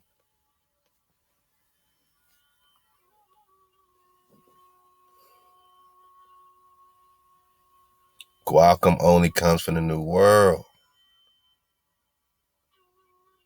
So here you have them curing their own bodies. But over here they say, oh, you know what, man? Yeah, that holy tree is just a myth. It's just a myth. The treatment failed, right? The treatment failed. The potion flopped completely, right? But over there, hey, it's immeasurable, right? So dodge the hijack now. So we should not be surprised to learn Fracastoro's attraction to Guaiacum owed as much to politics as to scientific hope. The powerful Fugger family, the great German bankers, Maximilian's grandson, Charles V. Charles Quinto. Did you know Charles Quinto was Maximilian's grandson? In his successful bid to swing election as Holy Roman Emperor over his arch enemy, Francis I of France. So how did he become Holy Roman Emperor? How did Charles Quinto become Holy Roman Emperor? As partial repayment for Charles's debt, the Fuggers received a royal monopoly for importing Guaiacum to Europe. Did you know that this is all about syphilis, man? This is all about Cynocephaly. Why was it really so important? Did this magic cure enable them? Did this holy tree, at least temporarily cure their eternal disease? Was it a salvation to not have to walk around with a dog head? Was it salvation today? Is it to not have to walk around with a dog head? They're over here collecting the drop in America, getting all the Guaiacum, and you don't even know about it, my naga. They came over here to get a cure for the dog head, right? And the gold, right? We're just talking about the Habsburg Charles V also controlled Spain and consequently all shipping to and from Ophir, Christ of Ophir, Hispaniola, where the Guaiacum tree grew. The Guaiacum was coming out of Ophir, out of Haiti, out of the Americas. Who has the drop on the Guaiacum? On the import and export. Whoever got the drop on that had the drop on the whole invasion, man. And when I say it's a more and more war, my naga.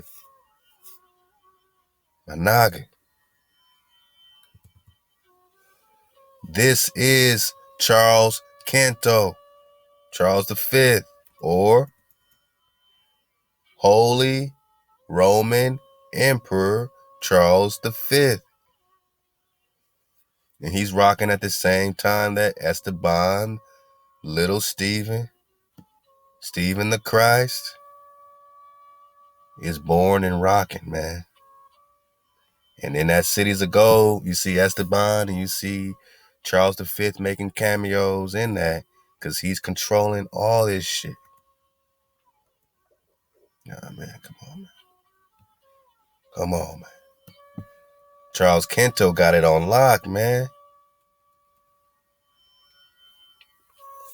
So this black man was helping to fund and support this black man who rode up on you with the Syphilis, with the dogs, the shepherd with his staff, Shepherd Syphilis, connected with Columbo, Christ of Ophir, getting the Guaiacum out of Ophir, getting the Guaiacum out of Hispaniola.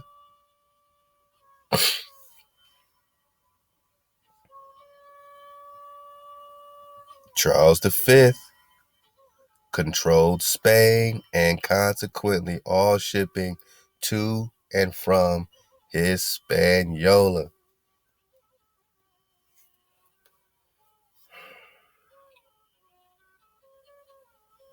It was a tribal war. It is a tribal war. And what did they have to do with dog heads? And this magic cure.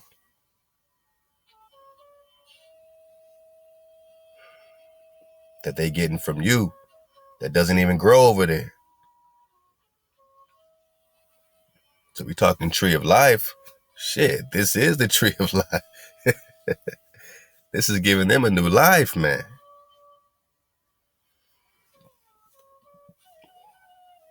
They call it the wood of life or the holy wood. Oh, damn. That gives me a whole new look at the Hollywood, right? Because, yeah, we got the holly tree. That might not be the same as the Guaiacum, right? But we got the holly tree. And are they really just saying behind the stars, right? Behind Hollywood, they're just talking Syphilis. Do the Syphilis rule Hollywood? The Hollywood is only referring to the tree, to the shepherd, Syphilis.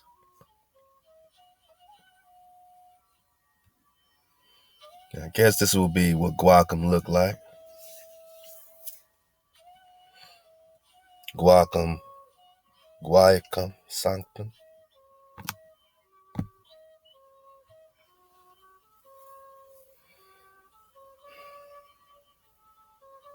Guaiacum officinal.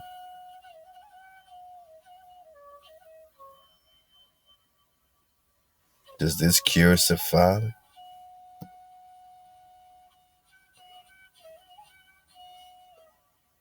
Wow. Truth sounds stranger than fiction, right? The shepherd Syphilis. Fracastoro's allegiances, for reasons previously discussed, lay with Charles V, man. So Fracastoro's allegiances, who's writing about Syphilis, his allegiances are with Charles V, Holy Roman Emperor Charles V. Got it. Got it.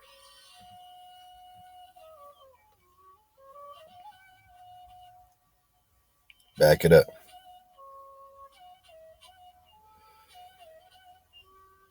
So these Fuguers received a royal monopoly for importing guaiacum to Europe.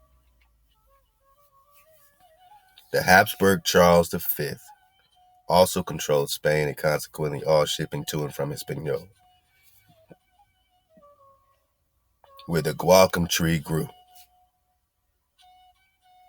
In fact, the Fuguers built a chain of hospitals for the treatment of syphilis with guaiacum. Oh no, it didn't work. It was useless, right? Fracastoro's allegiances, for reasons previously discussed, lay with Black King Charles and the Spanish connection. So his tale of the shepherd Syphilis and discovery of guaiacum suited his larger concerns as well. Guaiacum, also known as lignum vitae or lignum sanctum, wood of life, Hollywood. Is that the cure for syphilis, man? Wow. Has some medicinal worth, although not for treating syphilis, really. As an extremely hard wood and quality of ebony, guaiacum also has value in building and decoration. So, it doesn't treat that, nope. But for some reason,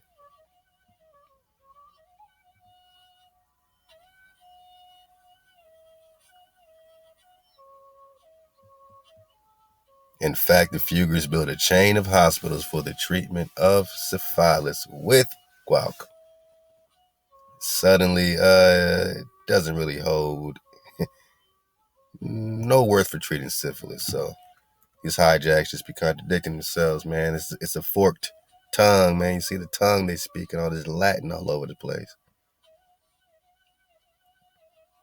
So this guaiacum drop goes hard. I want to see if we got the part that kind of went into why guaiacum might not be rocking with them. And this is back when that Vela Scober. I mean, just get that. Just put up the link. Put up the link. That's a long title. That's a long title.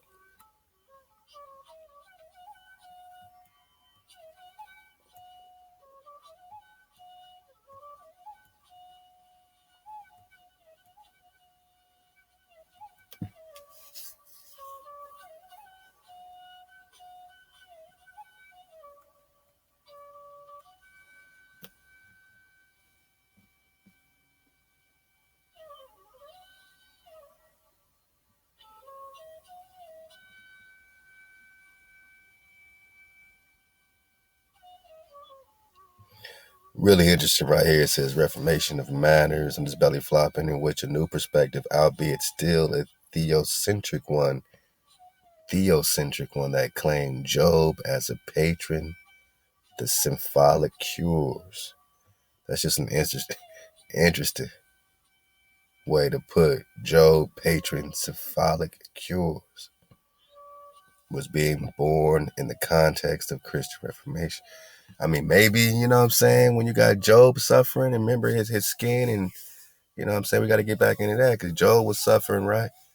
Did he have syphilis? Was he cursed with syphilis during this particular plaguing? You know what I'm saying? Consequently, the fact that remedies did appear and they did so fairly soon could only be examined if these also came directly from who they say God, right? Who are they calling God, though? Without whom humankind was definitely doomed. Ulrich von Hutten exhorts the reader to give thanks upward unto God, both for good and evil. How much are we bound for the gifts of Guaiacum?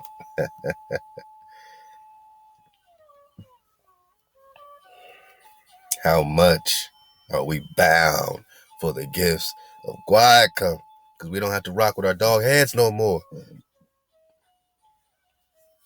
We can hide our dogness.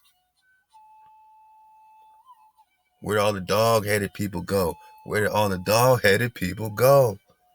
Are they hiding behind the gift of Guaiacum? And even more clearly, he affirms that this medicine is to be given of God, since it never helps except a man be given to holiness of life. So they're saying Guaiacum, some say it's effective, some say it's not effective, but here we got that Guaiacum. He affirms that this medicine be given us of God, since it never helps except a man be given to holiness of life. So whatever, version of holiness they talking, if they don't have holiness, they don't have no Guaiacum cure. They don't have no gift. It don't work unless you have holiness of life.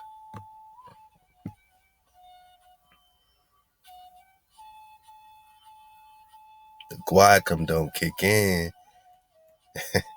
unless you're righteous. That's an interesting look, you know what I mean? So is that why some say it's a failure? Are they covering up for their unholiness?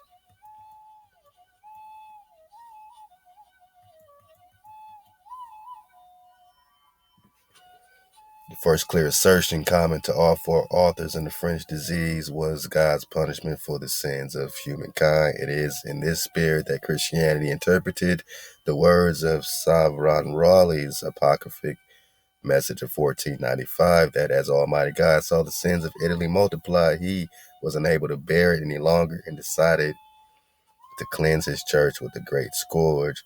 In his well-known poem, Frascatore uses a mythological metaphor to explain why and how this came to happen.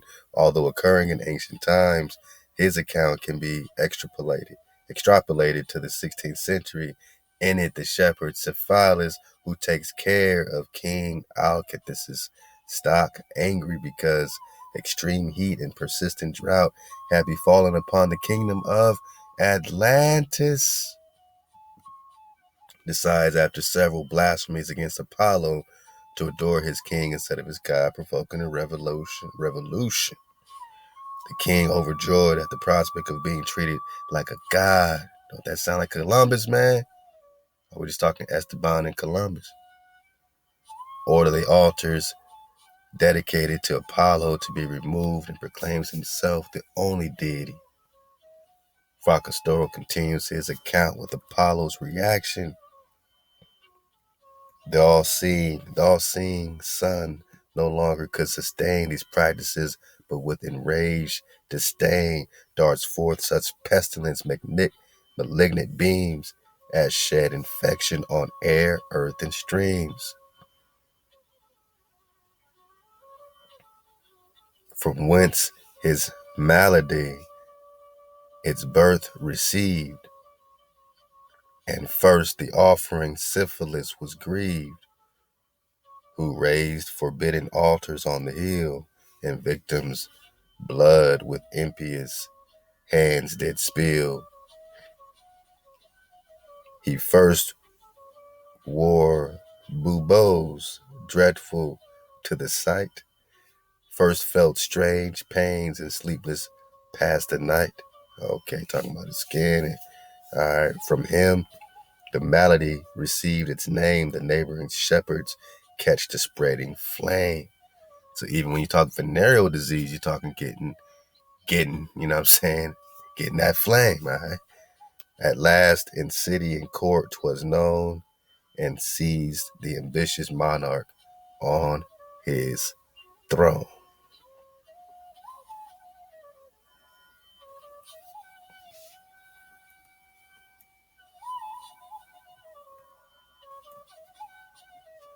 Yeah, man, we're just talking about the gifts of Guaiacum.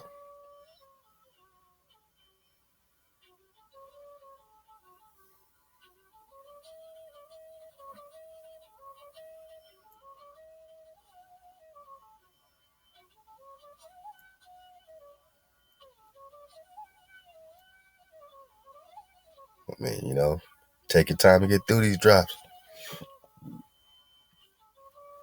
See what you come up with in the investigation.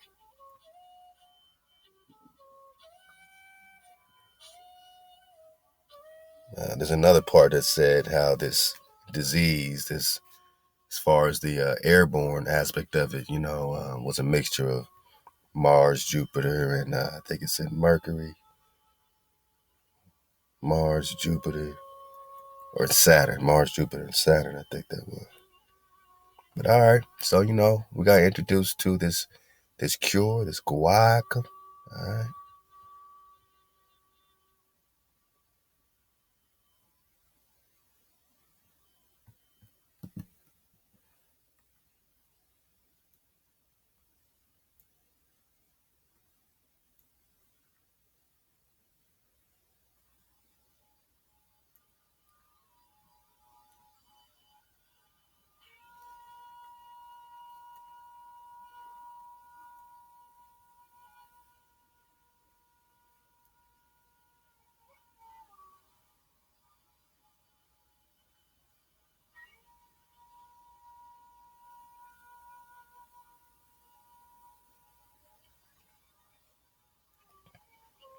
Remember that Mercury? They're still pushing that. At that time, Francesco surely probed the limits of his time, but medicine in general made very little progress in controlling syphilis until the 20th century. Guaiacum failed. Why did it fail? You got that? Because you got to be holy. You got to be righteous. And Mercury remained both minimally effective and maximally miserable. So Thoth made it miserable. It was two paths to go. Guaiacum if you was righteous, or go the Mercury route, but you're going to remain miserable. We need only recall Aramis's sardonic quip that in exchange for a night with Venus, one must spend a month with Mercury. Wow. So that's back to the venereal aspect of it, the sexual aspect of being with Venus. Ain't Venus the morning star? I'm just talking Syphilis. One must spend a month with Mercury. Wow. And that was treacherous, man.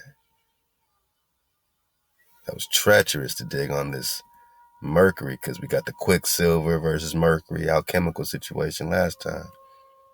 All right, man, let's keep it flowing, man. Let's do it like this. Remember, it's all in etymology. Because when you go to etymology, even though we went the long way, which was really beneficial, because we got the meat. We got the meat. You know what I mean? We got the veggie meat, Infectious venereal disease at first, they say, and then we just start going back into that same poem by Fracastoro. So we've been digging on it. This is what they got to tell us in etymology, something we already dug on. About the shepherd, right?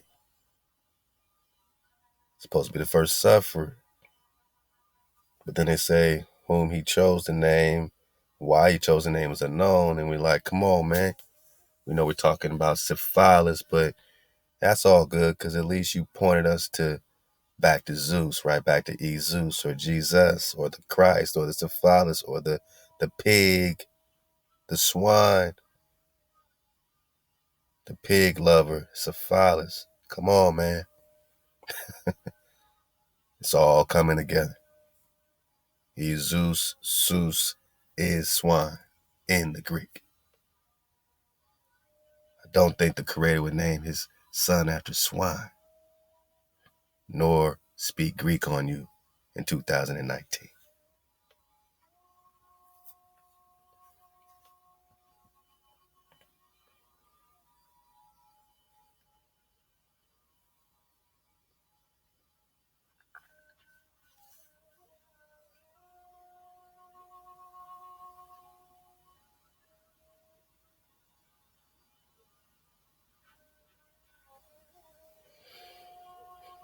We still got a lot to dig on this, you know what I'm saying? We'll come back and keep it going, man. Don't even trip.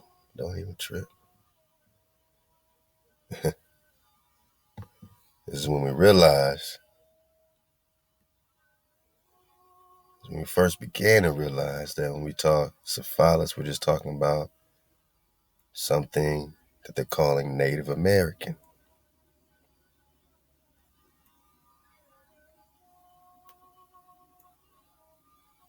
Something that they're calling a Native American shepherd Syphilis.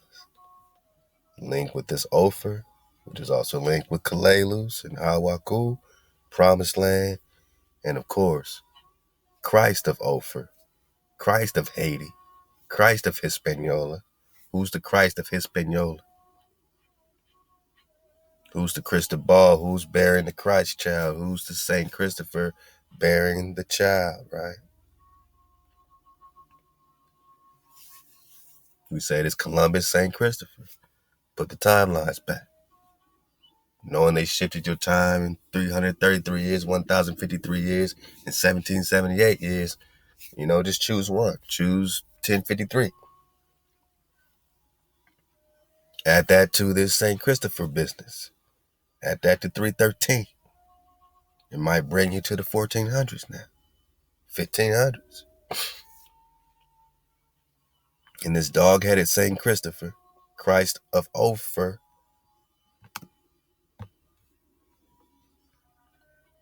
he's most famous for what? Carrying a child who was unknown to him. Syphilis, right? They say was unknown.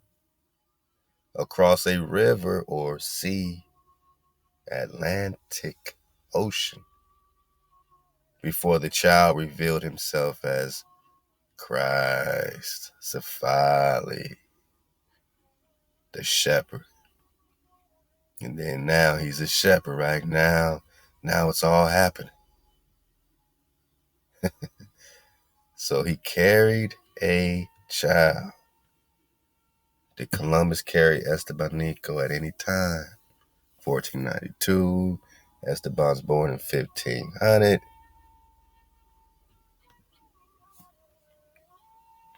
Dies in Hawaku.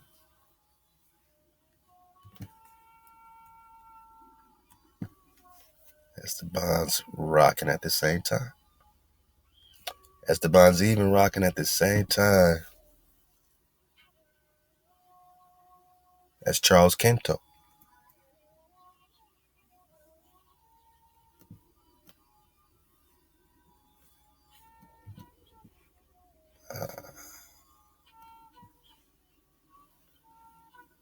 Yeah, man. Holy Roman Empire. Holy Roman Emperor. So we just, seeing what's popping at this particular time. In Ophir. We're talking Atlantis. Let's go. We got this link to dig on as well. A holy dog and dog-headed saint. We're talking the saints, like Christ of Ophir. This is the detail of icon painted in Artem Kotayenko 2000. What are they trying to tell you?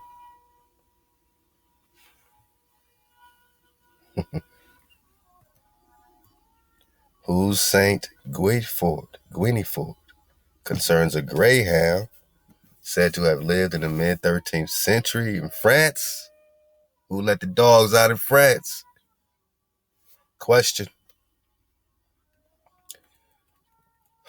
Because this is a body bag, Daniel. This blows the whole lid off of this being some type of syphilis outbreak from North America. You dig? Because if Columbus is known for bringing syphilis in 1492, then who the hell is this greyhound in the 1200s in France? This is letting you know that they already had dog saints. They already had dog-headed saints in France in the 1200s. So Columbus didn't spread syphilis. If anything, he got a saint syphilis that might have had something to do with trying to cure those people over there of their dog-headedness, of their werewolfism. And that's why they were venerating him as a savior.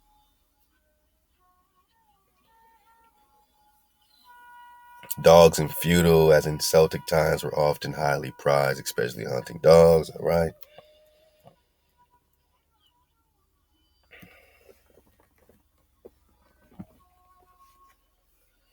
Now, since Guinevere, a trusty family member, was, as often happened, left to guard an anonymous but certainly signorial and almost certainly male infant. When the father returned, he saw blood covering the room and surrounding the infant's crib. Guinevere sat next to the crib with blood around his mouth. Immediately, the man took his bow and shot the dog in the heart. As the infant cried out, he realized his tragic error, and on approaching the crib, he saw that his child was unharmed. Below the crib was the body of a dead snake, Satan, who had been creeping up on the infant. Guinevere had saved the child's life and possibly his eternal life. In his grief, the father committed the dog's body to a well, and the ancient Celtic tradition planted a grove of trees around it to honor the dog. Local peasants and villagers, when they learned the story, began making pilgrimages to the grove to pray for the canine martyr. So they already had dog heads in France, man, in the 13th century. Let me just pull the links, man. Pull up the links, man. All right, there's an obvious connection between Saint Guinevere and Saint Christopher, who is sometimes called Cynocephaly in Greek, dog-faced. Though more often Cynocephaly is dog-headed, there are some icons of him shown with a dog's face. There are highly illicit, although illicitness and impropriety rarely get too much in the way of iconographical expressions. So the story of Saint Guinevere is probably a popular misunderstanding of the cult of Christ of Ophir, Cynocephaly, or Cynocephalos, being easily corrupted to Guinevere. At the very best, it was strongly influenced by the dog-headedness of Christopher. Remember, St. Christopher is supposed to be in the 200s, 300s, right? The cynocephalic St. Christopher story also seems to have been known in England, though Old English traditions of the saint are really unusual.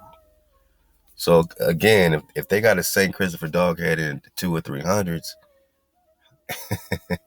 you know what I mean, that they're venerating supposedly, this, Europe, born in Canaan. He was supposed to be from Canaan in the Middle East and all this stuff.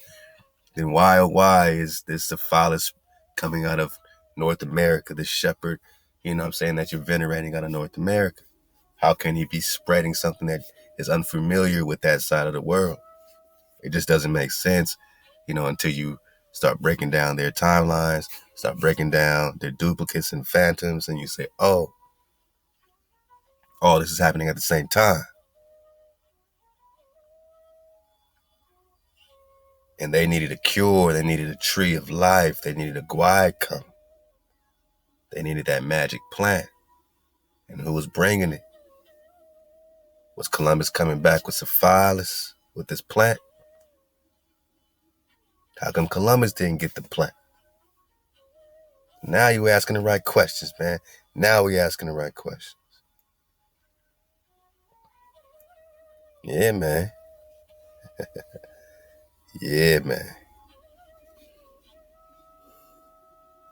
16th century illustration. So this is from the 1500s. This is all we're talking about, right? This is from the 1500s. though the myth of the dog-head people largely derives from the depictions of Egyptian jackal god Anubis, jackal god, right? Another Christ, of whom toga-clad statues were made in Roman times. Early Greek writers reported dog heads, shaggy people living in their Himalaya. And you got these other motifs here, these dog heads. Look at these dog heads. Fine detail of archivolt at Venice. All right. Yanni. You think they're wasting their time putting dog heads on people? Here you got St. Christopher again. You can read that, see how that correlates to the investigation so far about these dog heads. I'm just leading you to the water. Back to these. Oh, it must be baboons, right? It must be baboons. It has nothing to do with the Egyptian code of Anubis. Remember, he's trying to spread a new cult, right? St. Christopher's trying to spread a new cult. Or, Syphilis is trying to spread a new cult. He didn't want to do the Apollo thing no more. What's he bringing? What's this cult about? So Syphilis trying to get his cult on. St. Christopher's trying to do his cult. Are they doing the same cult? As to the vexed question of Christopher's real name, Christopher, the same Greek and Latin, means Christ bearer. Who was St. Christopher bearing? The Christ child. We just got that. There's no evidence to support its usage as far as a first name. So it wasn't a first name, it's a title.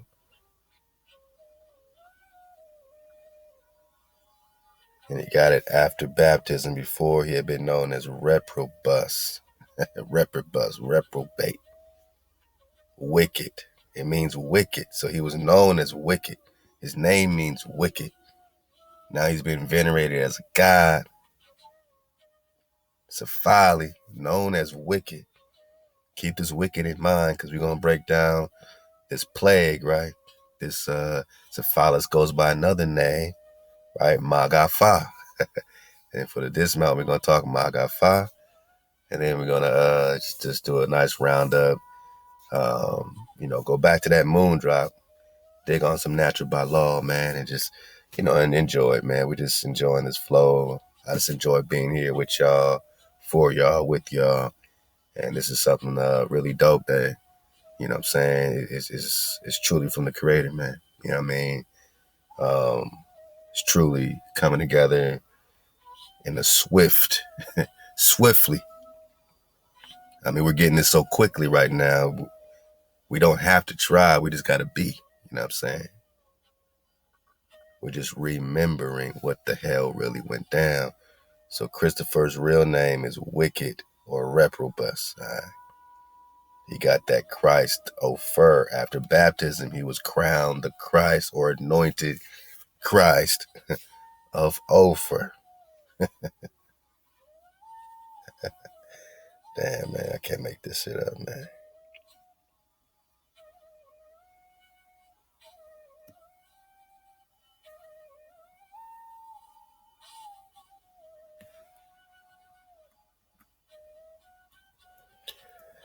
So yeah, they already had Syphilis over there, man. That's why they got Russia, Finland. They got this emanating from Cyprus accounts for his Syphilis. He was so handsome that he attracted the attention of young girls.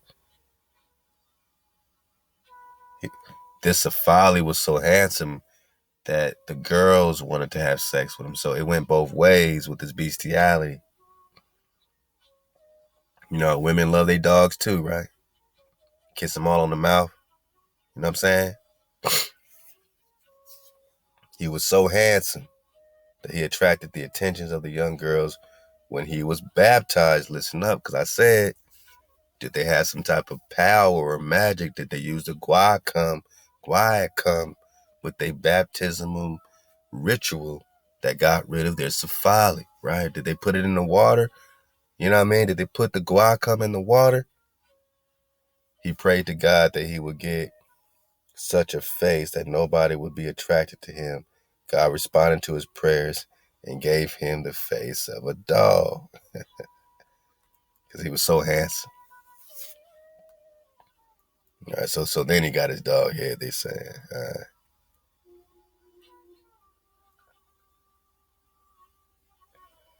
And they keep talking about these hermits. Paul the hermit? Oh, okay. These hermits keep popping up, guiding these people, guiding these hijacks.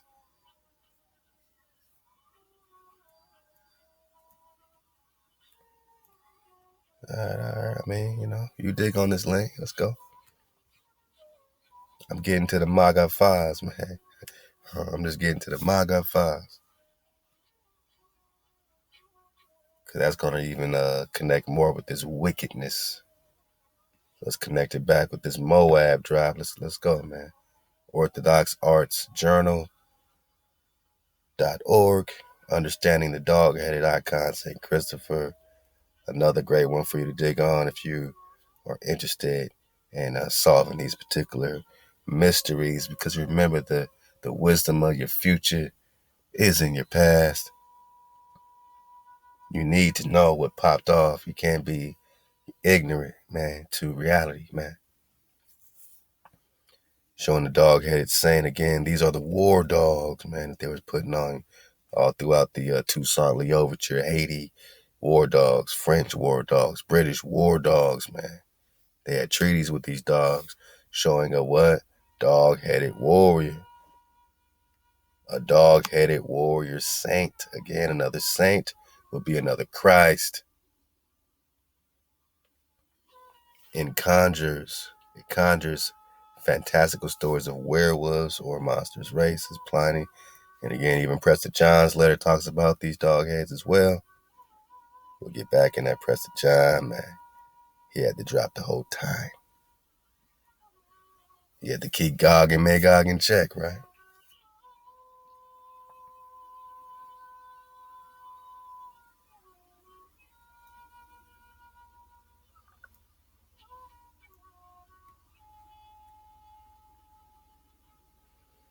And again, they go into the Canaanite giants of Canaan. Dogman, the other link was talking about these giant dogmen. The use of dog-headed men in iconography is not limited to the icon of St. Christopher. They also appear most commonly in images of the Pentecost. Whoa. Syphilis at the Pentecost? You know, the Christians always talk about this Pentecost where they got the Holy Spirit, right? Yeah.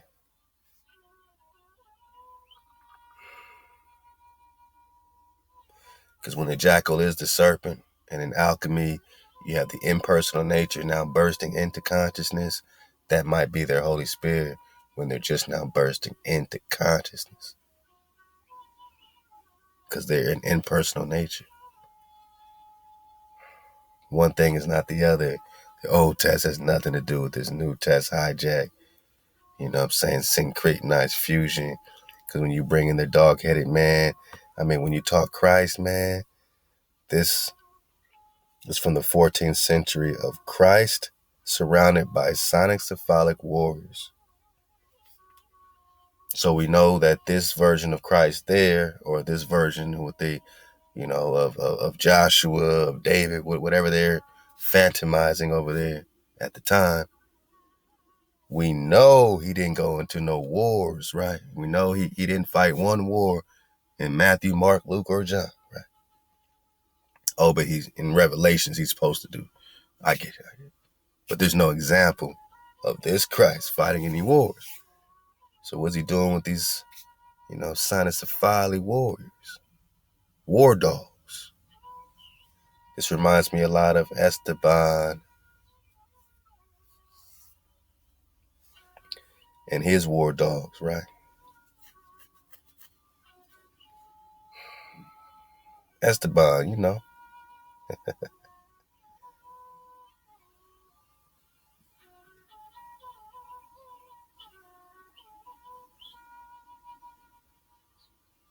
Yeah, man. Saint Stephen.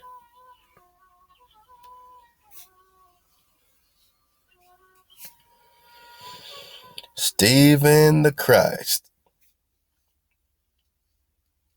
The Christ-like martyr.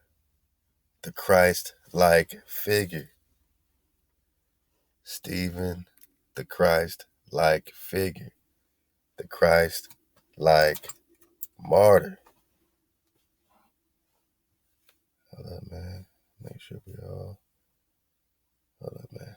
Let me I want to make sure this dismount is A1 like the sauce, man. So let me do it like this. Boom. Okay. Syphilis. All right, cool. We good. We got the juice. Let's go. Let's get a nice little dismount, man. Hey, up to the wave surface for real, man. Y'all really make this a wave worth surfing, man. We're just talking Stephen the Christ, man. So you got these names, you can compare it all day, or dig on this Christ-like figure. Also Stephen, also Esteban, like Jesus. Stephen's arrested, made to stand before the ruling council, accused by false witnesses of claiming he's Zeus or they're Apollo or son of Apollo. Would destroy a temple. They got all these comparisons. All right, so they both are crying out the same thing.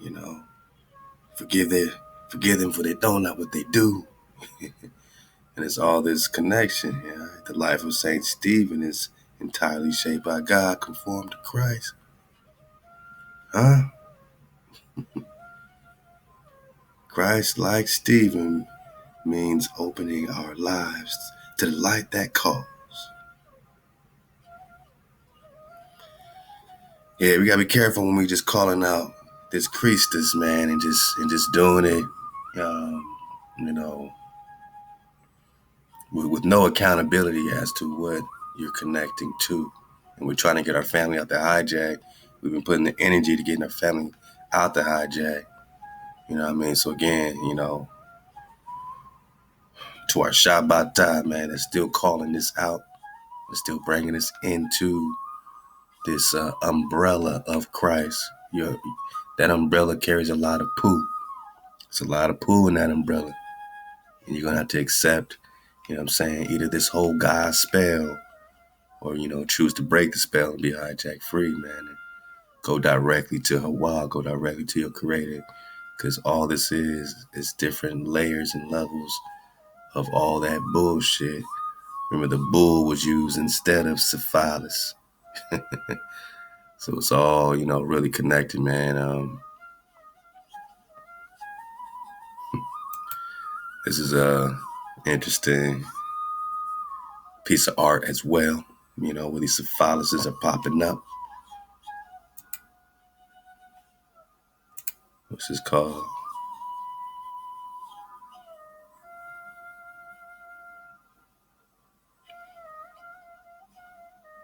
Well, the Vesile Basilica. Right.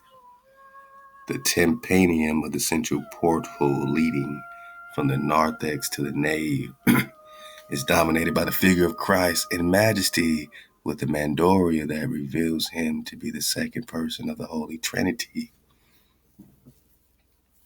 Christ is sitting on the throne, knees turned to the right. He has a halo with a cross on it.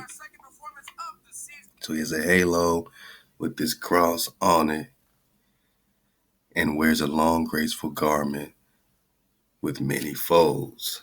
Okay, all right. So he has this graceful garment with many folds. He's stretched out. Now let's see what he has around him, man. You know what I mean?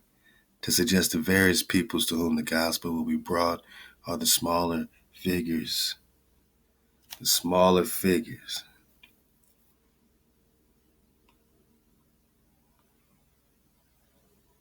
On the long tier just over the doors from pygmies who later need to climb onto the horse to people with immense ears and strange heads, man. Strange heads, man. All right, so now that we know we're talking Christ, right? let's look at what's around Christ again, because we just saw the Cynocephaly and the Christ portrait. And here we go with another dog-headed man. See the snout, see the eyes, see the snout. I mean, it's almost like Where's Waldo? You see these little dog heads up here look like? Very strange stuff going on around this Christus, right?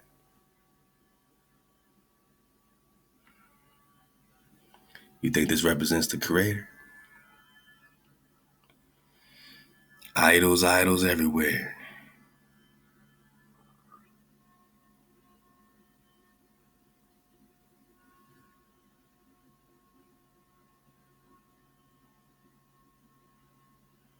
See another man look like a long snout on him, man. It's getting real snouty.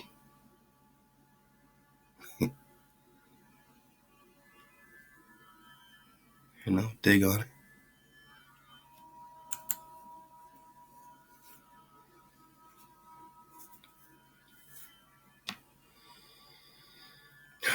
Because we know that we got an Atlantean connection, which means we got an Egyptian connection, right? Which means we got a Christ of Ophir connection. And all of it is this Syphilis, and the shepherd Syphilis seems to really be connected with this Christ of Ophir. Now we're just talking Magefah, man, for the dismount. Magefah, let's go. This is back in Medicine in the Bible and the Talmud, selections from classical Jewish sources by Fred Rosner. And that's when we got the Baals, remember? The plague which befell the children of Israel when they committed harlotry with the daughters of Moab. Numbers 25, let's get it for the dismount. It's referred to as Magefah. Magefah. A term denoting plague, epidemic, infectious disease. Presumably the particular plague was a venereal disease. We're talking syphilis. Oh, probably one resembling syphilis. Then it says Baal. Before it said Bajal with a J. Then we searched for the one with the Y. And now you see the Bay and the L. And we know it's not play because in Numbers 25, the daughters of Moab are bringing the children of Israel, the sons of Israel, into this Baal worship, Baal pure. So don't tell me it's play when they're getting Baal or Yawls or Syphilis while being brought to worship Baal. It's happening on many levels. There's levels to this Syphilis. It's still endemic among nomadic peoples of the Middle East. It all had to do this breaking of your loins, man. It's all about the loins, huh? And when that harlotry was being done upon with the daughters of Moab, you got that flame in your loins, man, that Magefah. How deep did this eternal disease go? For real. With the Baal. Let's go.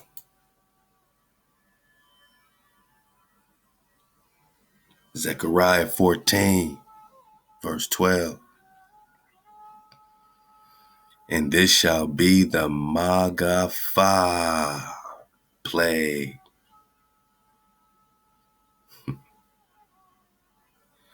So they, in their Greek, they try to say that this was from Apollo, a curse from Apollo. But then in the script, Zechariah, it's saying it's produced by Hashem or Hawa, right? The name, Hawa, the creator.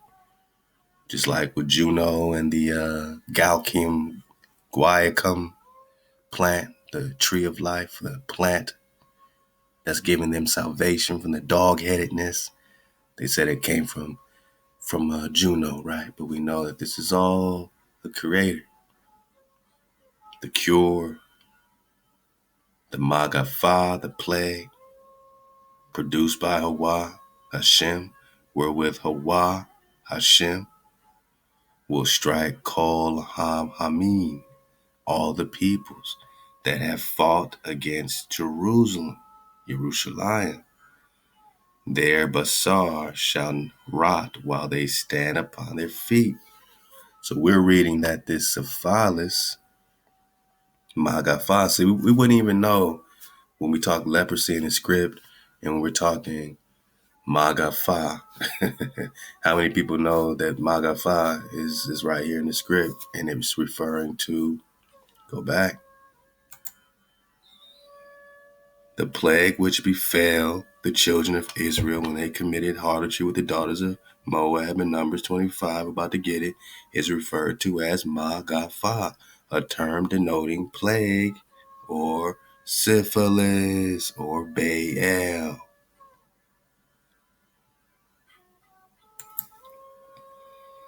And this shall be the Magefah, wherewith Hawa will strike all the people that have fought against you. Who's fighting against you? Whoever got their war dogs, man. Hold on, man. Where's that war dog?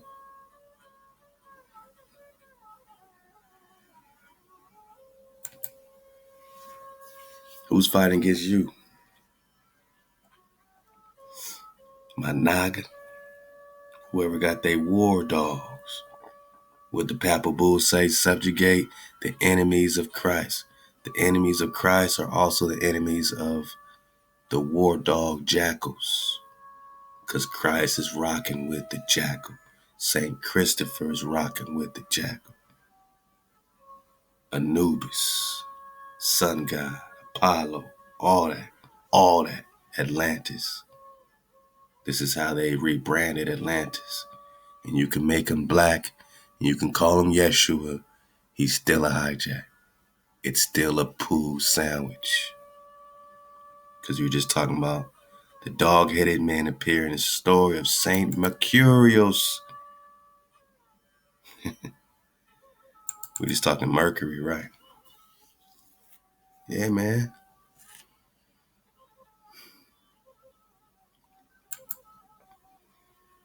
Hawa will strike all the peoples that have fought against Jerusalem with this Magefah. So whether it was sexually transmitted, or you're talking leprosy, or you're talking Cynocephaly, their tongue shall rot in their mouth, their eyes shall rot in their sockets. Sounds like Cynocephaly, the critical form. Let's get it. Number 25. And Israel abode in Shittim. It reminds me of that Shittim tree, which also was connected to that cedar. Let's go. What's that got to do with the Hollywood? And the people began to commit harlotry, here we go, with the daughters of Moab. And they called the people unto the sacrifices of their gods. So it wasn't just about sex, it was about being hijacked, worshiping false gods, breaking rule number 1 of the commandments of Hawa. It wasn't just about the venereal situation. They keep trying to make it about that. We know it's an eternal disease, and you were eternally cursing yourself, putting your power before your power with this Christ business, with this dog Syphilis business. Don't curse yourselves. Get out of her. Come out of the harlot, because they're committing harlotry with the daughters of Moab, right? And they call the people unto the sacrifices of their gods. We've been reading all about their Junos and Apollos, their saints. And the people did eat and bow to their gods. So when they were getting this Baal, They're getting the Baal, they're getting the Syphilis. They're literally being brought to the Baal. Keep reading. And Israel joined himself unto Baal of Pure. That's the issue.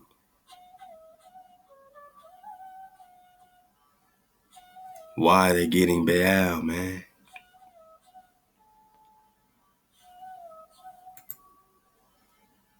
The plague which befell the children of Israel when they committed harlotry with the daughters of Moab, now they got Baal, right? I mean, do they got Baal or do they got Baal? Do we see clearly? And the anger of Hawah was kindled against Israel, and Hawah said to Moses, take all the chiefs of the people and hang them up unto Hawah in face of the sun. So they got hung on a tree, that the fierce anger of Hawah may turn against Israel. And Moses said unto the judges of Israel, slay you every one his men that have joined himself unto Baal. Everybody that got Baal, everybody that got the Syphilis, everybody that got Baal, got slayed. Everybody that got that Magefah, everybody that got that Magefah out the children of Israel, got slayed. So Hawah was striking people with this that was fighting against you. Hawah was striking people with this, man, that was fighting against you.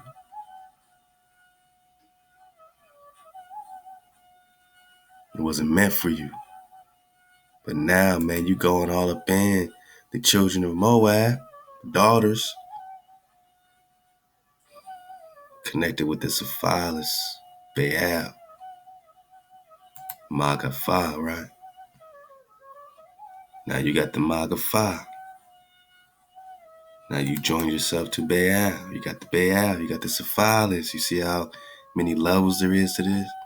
And behold, one of the children of Israel came and brought unto his brethren a Midianitish woman in the sight of Moses and the sight of all the congregation, children of Israel, while they were weeping at the door of the tent of meeting. So it was just a straight violation, man. They just brought that Baal. And when Phinehas, the son of Eleazar, the son of Aaron, the priest, saw it, he rose up from the middle of the congregation, took a spear in his hand, and he went after the man of Israel into his chamber and thrust both of them through, the man of Israel and the woman through her belly. So the plague was stayed from the children of Israel, and those that died by the plague were 24,000.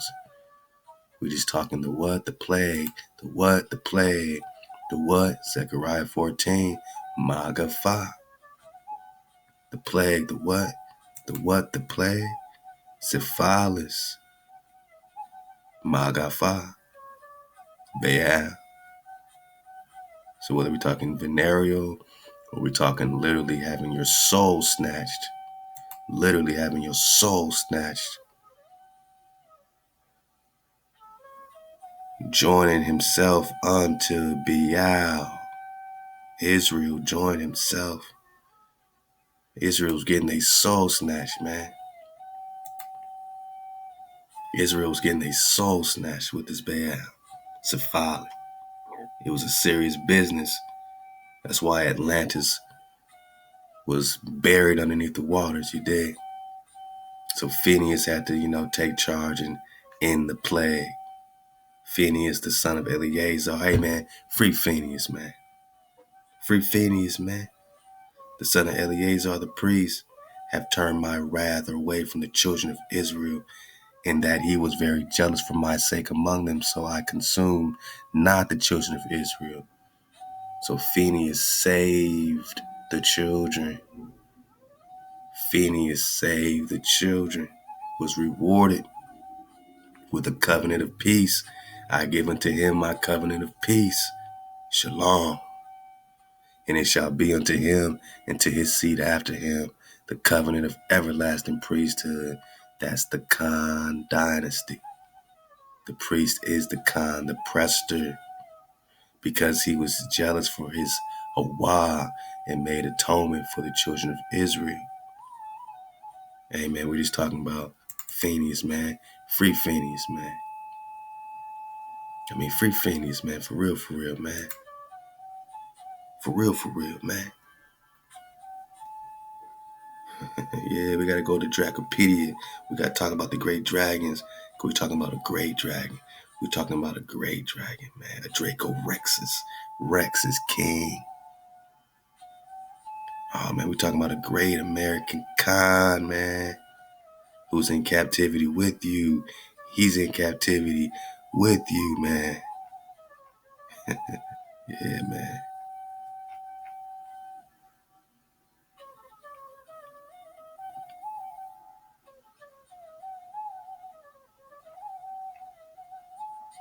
Yeah, man. This was the symbol of America, man. Phineas was the symbol, man. Then they turned it into a bald eagle. The last great American dragon. Today, Phineas is the only great dragon alive in captivity in America. We're talking New York City. World's great dragons. Free Phineas, man. Yeah, it's all the coast, all the area, all the terrestrial, you know what I'm saying, stomping grounds. Free Phineas, man.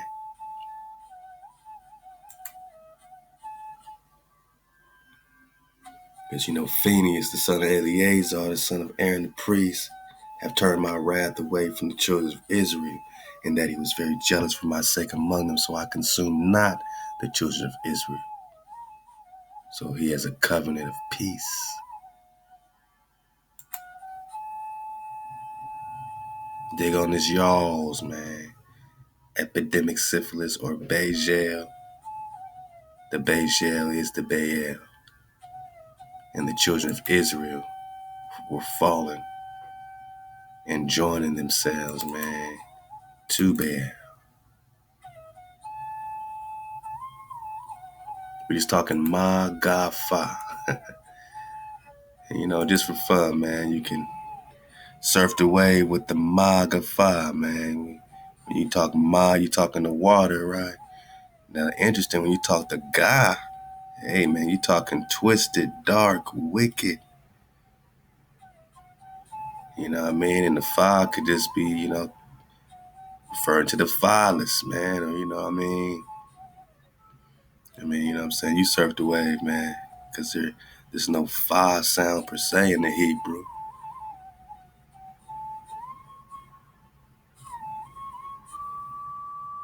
But it's interesting to see how these things, you know, blend, especially with that God, my God. Huh. You know, surfing the wave, you dig on it. Yeah, man. And that guacum tree, that guac.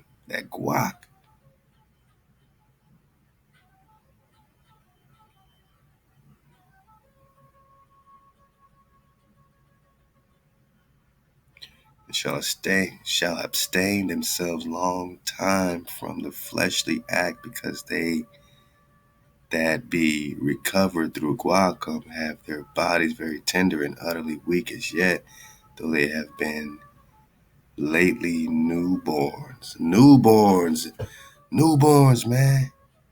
It's like being reborn, man. What does this got to do with their baptisms? The baptisms when they said, hey, you know, by baptizing his dog head, he no longer had a dog head. He was cured with this guaiacum. Because now they are newborns.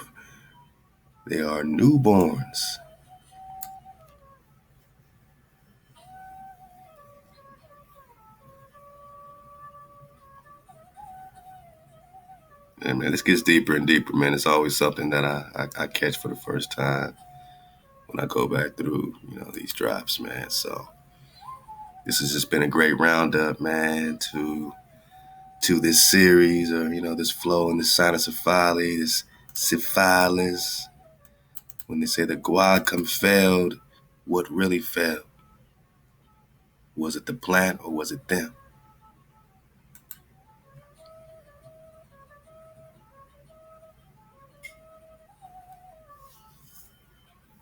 And this link here will continue to play major with the Renaissance and the Reformation, man. So you got that drop too, man. You got that drop too.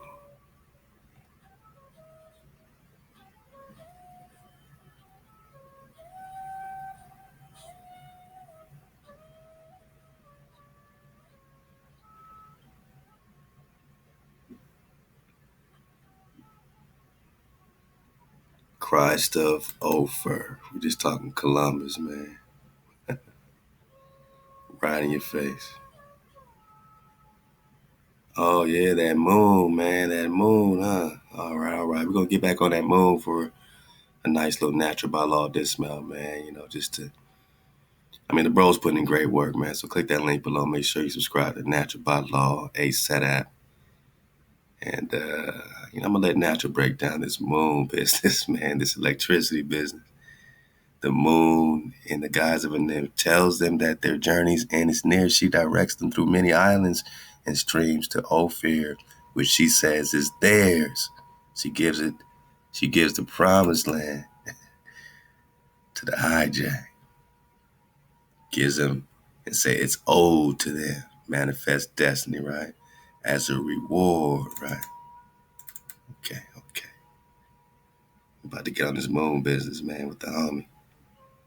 I'm gonna let the homie ride on y'all, man, with this moon business, man. Because, Zeus keeps popping up when we talk Syphilis. That's all I'm saying. Remember about the holy tree and their salvation. We're talking about the eternal disease, Syphilis, given to the whites by black faces. The importance of this Guaiacum is immeasurable, man. Yeah, man. And they can only find it right here in America, man. So that's a key player to letting you know that you're in the promised land. If you can only find a cure to this Syphilis over here, yeah, it's a body bag, Danny.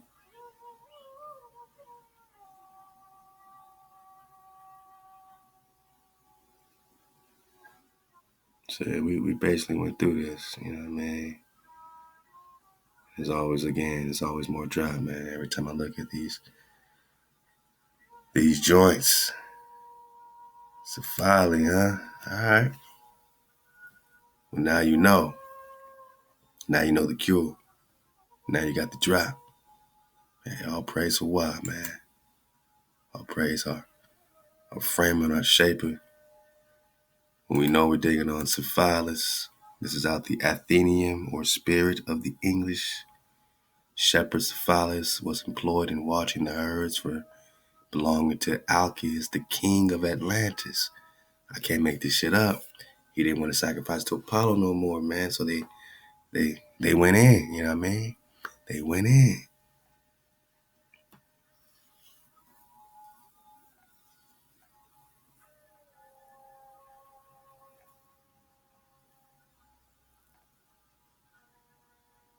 I'm just checking it out, man. You got the links.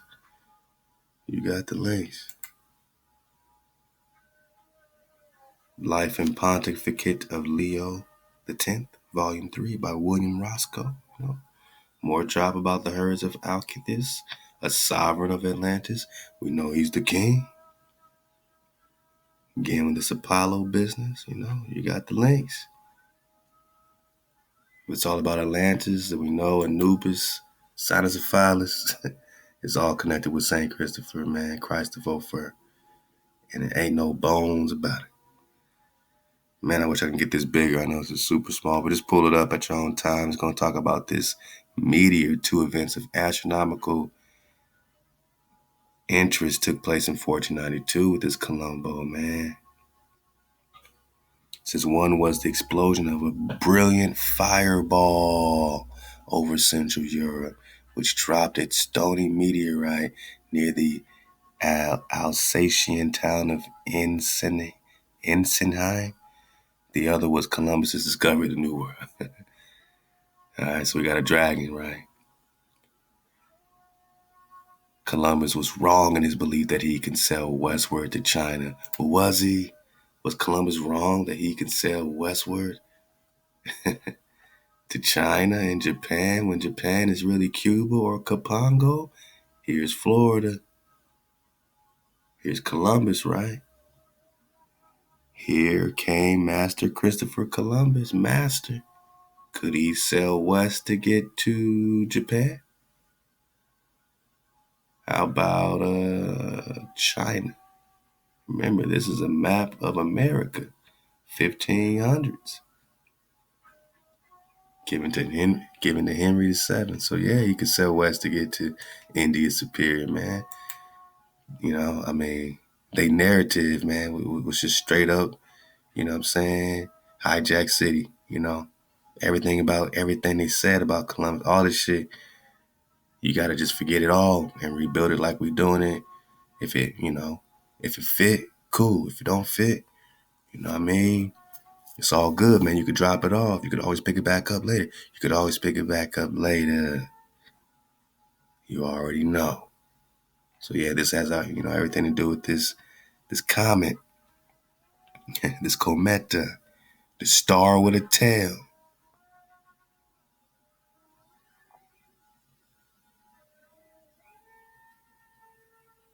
The Earth, a sphere of earth, water, air, fire. That sounds like a dragon. Was solidly fixed in the middle of the cosmos. Fixed. The Earth was fixed. So why are we now spinning and moving at 67,000 miles per hour? We're just talking about cosmology.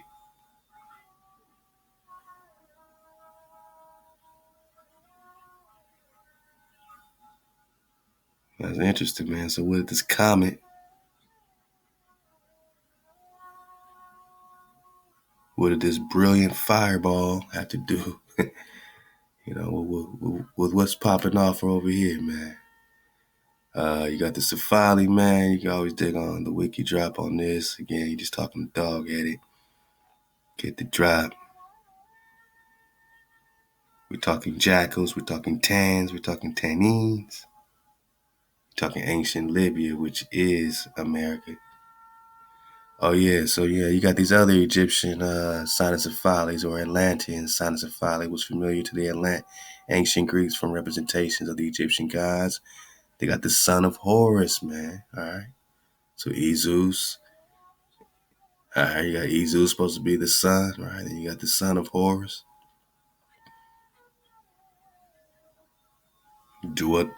Duamotep, ancient Egyptian religion, one of the four sons of Horus, protection, god of the canopic jars. Commonly, he is said to be the son of the god of Horus, the elder. Another myth describes Duametoth and his brothers as sons of Osiris. But they were dog-headed. They were sons of father. You got Wep, the opener of ways. All right. You would think this is, that's Anubis. Nah, that's Wep, Wet. All right. Then you got Anubis. So Atlantis was teeming with the Syphilis, man, which is a big reason why it was destroyed. It was teeming with the Baal Pure. Yeah, and then they want to make it a baboon thing. But again, when you have Christ of Ophir, St. Christopher, what child did he carry, man, right? Carried a child. Christopher carried a child. He carried Syphilis, the shepherd. And who's the shepherd? Who's the anointed, right, of the hijack? And you got this link to NCBI, get that drop, which goes more, man, goes more. King Alcathous, right? The nymph Amaris counseled the inhabitants to offer Apollo further sacrifices, one of which was Syphilis himself, and also the sacrifice to Juno and Tellus, later offering the people the tree of the Guaiacum, a very used therapeutic medicine in times of fracastoro. So it was used or it wasn't used. It worked or it didn't work. Yeah, man, we just talking that y'alls, man. That y'alls, man. Mm-hmm. Tantani. Either you in the dragon frequency or you in that jackal frequency, man. That's the serpent, man. The fox plays the part of the serpent, of the tempter, of the jackal.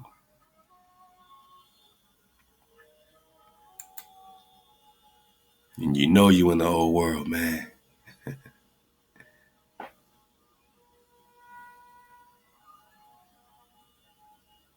You know you in the whole world, man.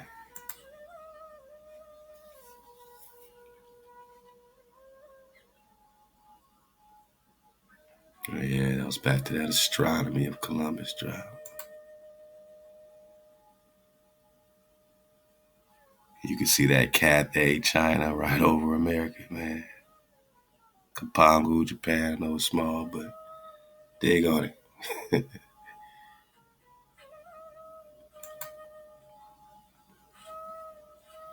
I'm going to leave this link so you can dig on some of this connection with the chronology, you know what I'm saying, dealing with the Trojans. And this definitely also connects with all the recon we're doing, man. So we will be turning our attention to that. They go over the chronology right around here with this 1053 year shift. And just dig on it, you know what I mean? Because they're going to start comparing events that are supposed to be 1,053 years apart, you know what I'm saying? That the Theodorus houses lining up with, other timelines going on. You know, we got a lot to dig on with these timelines, man. We really just getting started with that.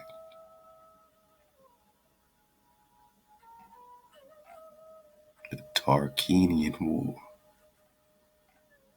All right.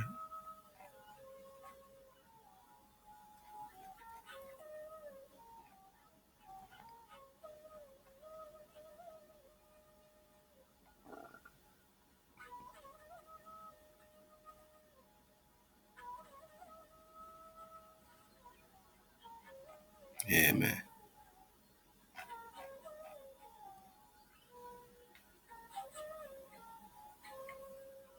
Thus we see that after a shift of 1,053 years, man, according to the formula, and they got a formula, say no play, Livy's ancient consulate begins where it's supposed to have stopped existing in the Western Third Empire, according to Scaligerian chronology. At the same time, Scaligerian history of the medieval Rome keeps showing us traces of the consulate as Scaligerian historians coyly named them, starting with the exact name of the 6th century AD. Oh boy, man. So they got us all over the place. And so if you know these time shifts are popping, specifically they're focusing on that 1,053 year time shift. This is chronology, Anatoly Fomenko, get the drop. So again, when you go back to that St. Christopher, and they're trying to say this was around 300, add the 1,053 to it. Now you're in like 1450, right? Or 1350, 1400s, you know what I mean? You're right there. You're right there with Columbus, man. You're right there with Columbus, man. You're right there back in the mix. This is another cool link from Aleteia, Aleteia, Dragons, Unicorns, Cynocephaly. You know what I mean? Back to those travels of Sir John Mandeville. I want to dig on unicorns too, man. We're going to start digging on unicorns, man. Why not? Why not?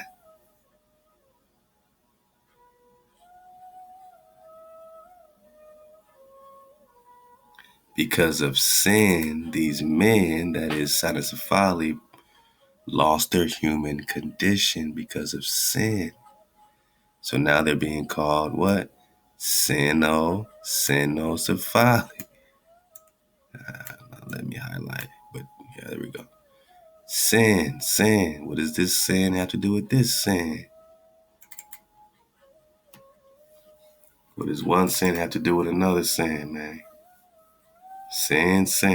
Cynocephaly. Now they're half animal.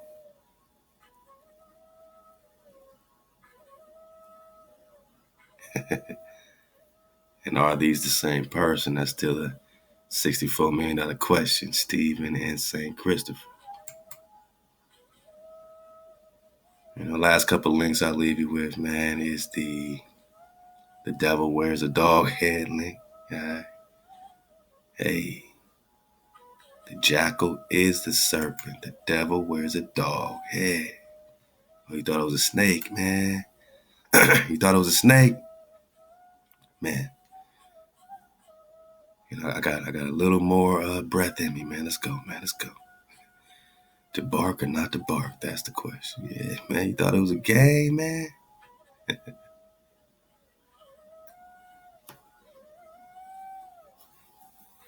You got different maps showing these beasties.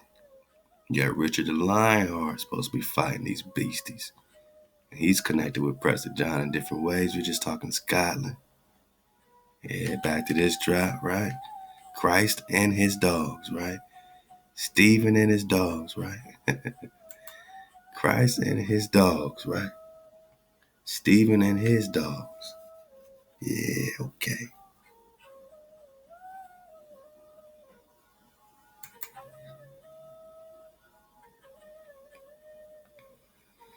I haven't really started digging on this one yet, man. This is, one of these, I'm going to play this other quick drop too before we get out of here, man. We're just going to, fall back like this here, man. But it, breaks down, talks about St. Andrew. Andrew's second adventure was rather more ambitious than his first. After reaching Antioch, he caught a boat to Cyprus, then the Ephesus. From there, he went back to Antioch. All that. There he meets the Cynocephaly.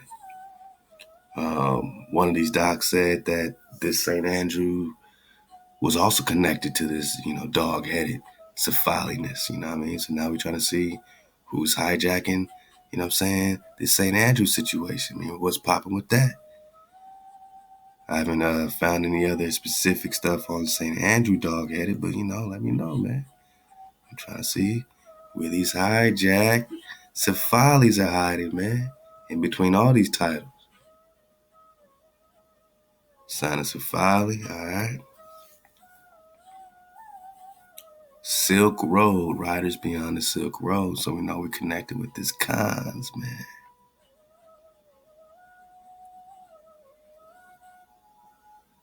They're swarthy, dog heads, 120,000. All right. German Shepherds. They have elongated heads like German Shepherds. Hey, the Shepherd Syphilis, huh? Oh, man. According to the Syriac text, when St. Andrews went to these people, they were transformed into normal. Come on, man. Normal human beings. In my opinion, this means that after their baptism, what did they use? The Guaiacum, right? The tree, the plant. They simply stopped doing these things. Oh, really? Oh, they stopped having sex. They say, okay. Nah, man. Something about that Guaiacum, that cure, transformed them And they must have put this stuff in their water to transform into natural, or, they're still synthetic, but normal human beings. You know what I mean? They were transformed, man. They're walking around today transformed. It's an eternal disease, right? Alright. Alright, man. We're just getting it dismount, man. Yeah, man, I mean, even in their Christendom, they continue to connect this Stephen with their Isus. I'll leave all these links for you to dig on, man. Back to Saint Stephen, you know what I mean? Get all the drop, and just see how it continues to connect. Estebanico, or Little Stephen. How we doing? Make sure we good. Okay. So we're not gonna go much longer. I'm just surfing the wave all night with y'all. Let's get this piece of this Syphilis history, and then we're gonna make a natural bylaw. Yapa wapa dismount out of here, man. Yeah, man. Stephen.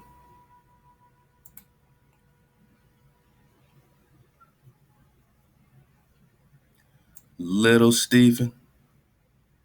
Yeah, let's go. Syphilis.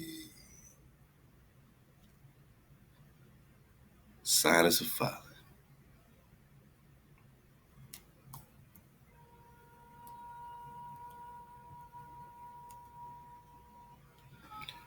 Come on, man. Dodge the hijack.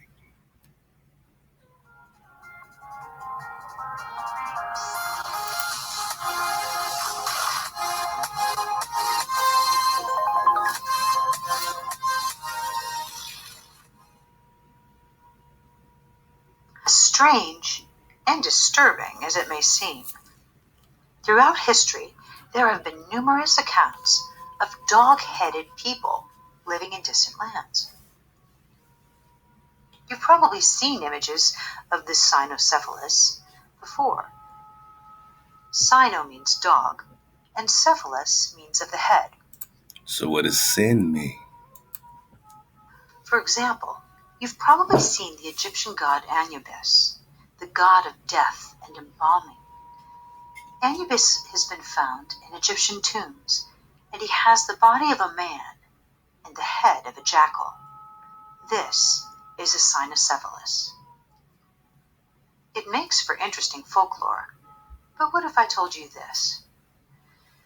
Historically, the detailed written accounts by explorers, conquerors, and missionaries of these Cynocephali in India, Asia, Africa, and Europe are actually rather consistent. In fact, these strange beasts were described in writings as recent as the last few hundred years. There are clear depictions of Cynocephaly in the writings of St. Augustine, Alexander the Great, Marco Polo, even Christopher Columbus. While no skeletal remains of this creature has yet been made public, there is enough consistent detail describing them to raise a few questions. Here are some of the stories throughout history of Cynocephaly, or dog-headed men, as described by those who witnessed and wrote about them. The earliest known reference to dog-headed humans were found in Libya, carved into the cliffs and boulders on a plateau 4,000 years ago. Among the rock carvings of giraffes and elephants are two dog-headed men dragging the body of a rhinoceros. Other images in that area include a dog-headed human carrying a club with a dog-headed baby at his feet. In another, one carries on its shoulders the now extinct ox-like animal, the auroch.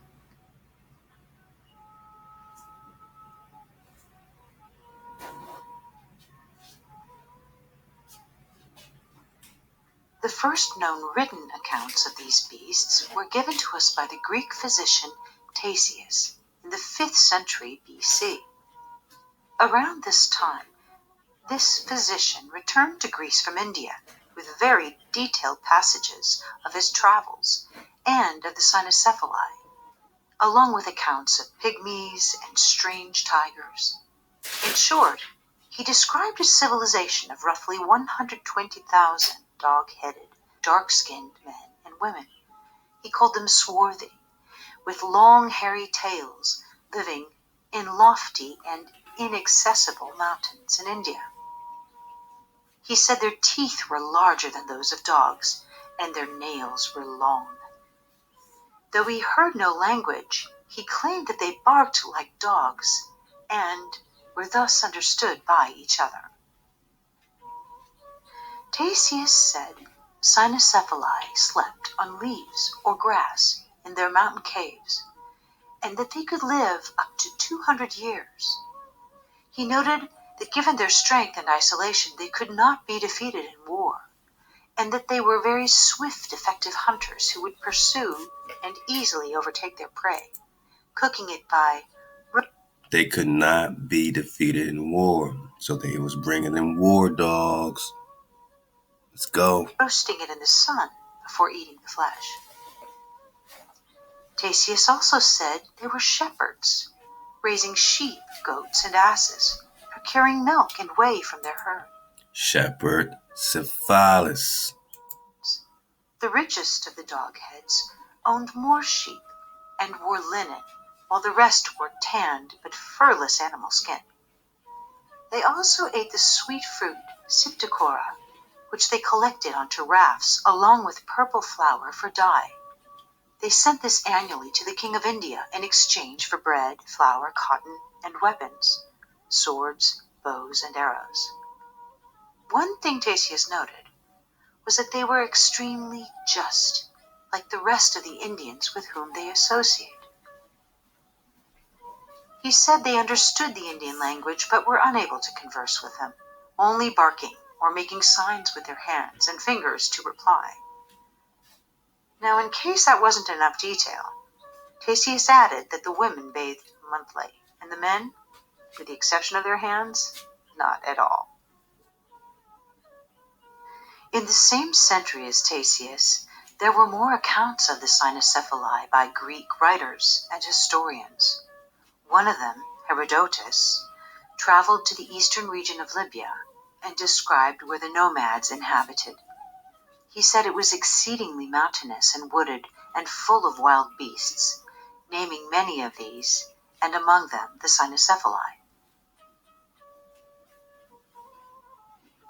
The Roman author Claudius Aelian wrote detailed accounts of the animals in the region. When he described the Cynocephalus, he said he was an upright being, and that he would injure no man. He said the Cynocephaly had no speech, but would howl, and of course that they understood the Indian language. He claimed that wild animals were their food, and that they could catch them with ease, exposing them to the sun's heat to cook them after shredding them into pieces. He noted, like Ctesias, that they kept goats and sheep, and that they drank the milk of their animals they herded. He also noted that their speech was inarticulate, unintelligible, and not that of man. Claudius Aelian also noted that their whole body was covered with hair, and that the regions where they lived were so inaccessible, it was very hard to capture them. He thought it interesting that a Cynocephalus would strip the shell off a nut and clean it intelligently before eating it. He also thought it interesting that a Cynocephalus would drink wine and preferred well-seasoned food. Like Ctesias, the writings were very detailed and very consistent. A few decades later, Alexander the Great invaded India, and he too claimed in letters to his famous philosopher-teacher, Aristotle, that he had seen the Cynocephaly. He even claimed to have caught some. He described them as fierce, vicious, barking, and snarling beasts. In the letter that he sent to Aristotle, he included a manuscript, which we now know as the famous epic poem Beowulf. For some 1,500 years following the original accounts of the Cynocephaly, many explorers, conquerors, and even Christian missionaries claimed to have seen and interacted with these dog-headed people. Even King Arthur joined the witnesses when he and his army allegedly defeated a band of dog-headed soldiers in the mountains surrounding Edinburgh, Scotland. Prester John. In Orthodox Christian history, both St. Christopher and St. Andrew are regularly depicted in ancient artwork with dog heads. Yeah, that was the St. Andrew one. All right, let's It was said St. Christopher repented and was transformed to become entirely human. Whoa. Of course, Whoa. Back it up. And was transformed to become entirely human. So we just got that they could be transformed, right? To become, regular people. So why do we keep seeing this shot right here? It was said. Don't they seem like they could have been the same people? They got the same halo behind them. I mean, what's the difference? But one is supposed to be Stephen and one is St. Christopher.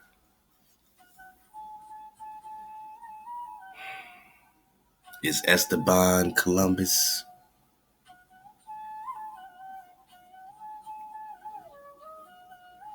Two different countenances. Is this why he was killed going into Promised Land? Because ain't no abomination. Ain't no abomination allowed. Ain't no hijack allowed. And Kalalus. So did this magic, holy tree give him the power to be baptized in this plant concoction to get rid of his dog head? St. Christopher repented and was transformed to become entirely human. St. Christopher the doghead was transformed to become entirely human. Uh-oh. Of course, now this is all said to be symbolic, but it leaves you wondering. St. Augustine, who lived in 430, was one of the most influential Christian fathers. And he spoke of the existence of the Cynocephaly and other peculiar races, claiming that he personally preached them the gospel. And through his accounts, they became recognized as morally dumb, sometimes even demonic, but nonetheless redeemable. One Italian traveler in the... They're redeemable because they have a Native American cure. They got a Native American cure, man. I'll leave the link. You get the rest of this drop, man. We're doing a yacht pod dismount with my bro Natural by Law. Click the link below. Get the drop. Natural's breaking down, this moon business, man. And one more time, man. One more time for Aqua Tie Battle. Out of the Renaissance and Reformation, man. Alexandrian Fracastoro. We're just talking the myth of Syphilis. And we're going to get on that Council of Trent another time, man. I've been meaning to, turn that corner for sure.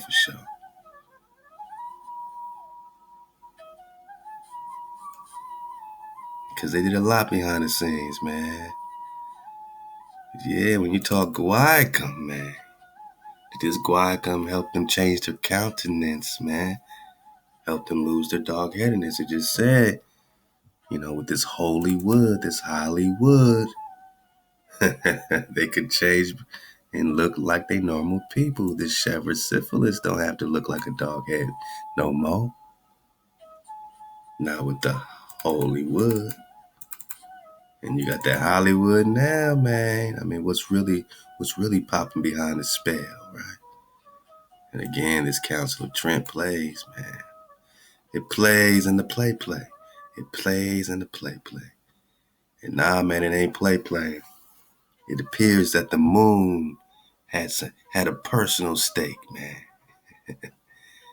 Had a personal stake in delivering us to the hijack, man. The moon, in the guise of a nymph, tells them that their journey's end is near. She directs them through many islands and streams, man, like Antioch to Ophir, Christ of Ophir. We talking promised land, man. Haiti, America, old world, man. Dig on it. What did the moon? What's wrong with this energy? What's the hijack frequency? Man, you gotta tune into the home team, man. Natural by law, man. I'm trying to tell you, man. You know they got going over. Hashtag dark matter. Hold up, man. What Universes matter. Truth. Okay. You about to say, man, what are they hijacking, man? Oh, man, I mean, you could belly flop anywhere in this natural drop. You see, he's digging on it 1,000, man. I know he got a little moony, man. I kind of wanted to start there. I think it was around 106. Let's go to right around here, man. We're going to surf away from this part right here, man. Man, y'all make sure you in the flow. Canaanites, the ancient werewolves, dog face, man. This is part 4. That means he got 3 other parts you got to dig on, man. Natural bylaw. Let's go, man. The bro has been giving you that water. The bro's been surfing the wave, man. Cynocephaly, man. Let's talk about this moon, man. What's up with this moon, natural? What's up with this electricity? Team. Let go. Hey, Hob, I hope y'all chilling. Y'all chilling back. Shabbat Shalom. Hey. Let's get it. Shalom. Salt creates electricity. Did you know that? I mean, come on. Yeah, I'm sure you knew that, right? I'm sure you knew that. Let go. Salts create electricity. This is because salt water is a good conductor of electricity. Salt molecules are made up of sodium ions and chlorine ions.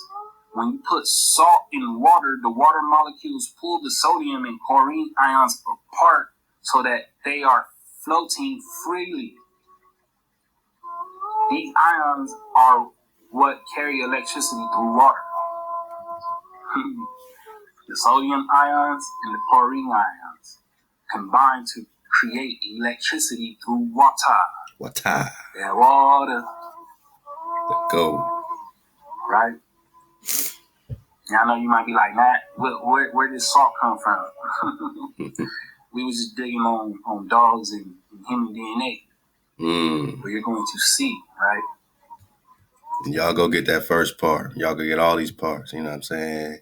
All we could do is belly flop for the dismount, but y'all get all these parts, man, because he's been connecting the DNA, the syphilis. I mean, the bro, man, got that water. Let's talk electricity, though, man, because the moon was hijacking us, huh? The moon was leading Colombo, Christ of Ophir to Ophir, huh? Uh-oh. So have patience and dig deep, because you know this is all we do on the Naturalist. Everything is heavy. All my bars are heavy. Salt creates electricity, man. So let's carry on. Alright, so here we have the moon causes electricity. Alright, we have the moon causes electricity. It turns out there's a way that we can generate electricity from the moon. Thanks to the tides created by the gravitational pull the moon exerts on the Earth's oceans, the moon's pull is constant. It's the rotation of the Earth on its axis that causes different areas to experience high and low tides. Dodge the hijack. Alright? Dodge the hijack.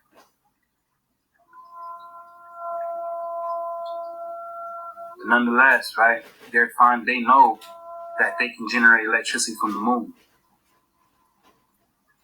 And I'm going to tell you that if you're really paying attention to the way they put things into perspective by wordplay, right, you should be able to see how they're able to actually do this, because they're giving you the drop within the context. They're saying that they can generate electricity from the moon thanks to the tides being created by the so-called gravitational pull the moon exerts on the Earth's oceans. Alright, and I gotta say, to those who are ahead of the curve, they already know what this is saying. They just explained gravity right here. But we're gonna save that for later in the drop. You know what I'm saying? We're gonna save that for later in the drop.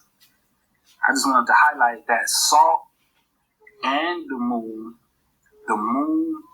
and salt can create electricity. All right, we're gonna carry on. Peace, peace. All right, so here we have sal, right? Sal or salt,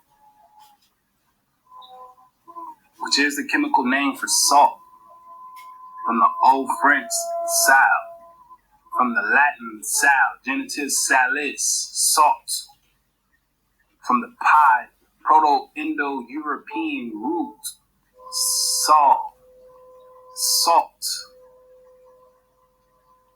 ammonium chloride, all right, salt, sal.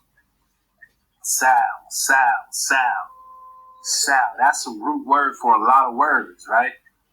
For a lot of words, right? Let's see. Let's get some examples.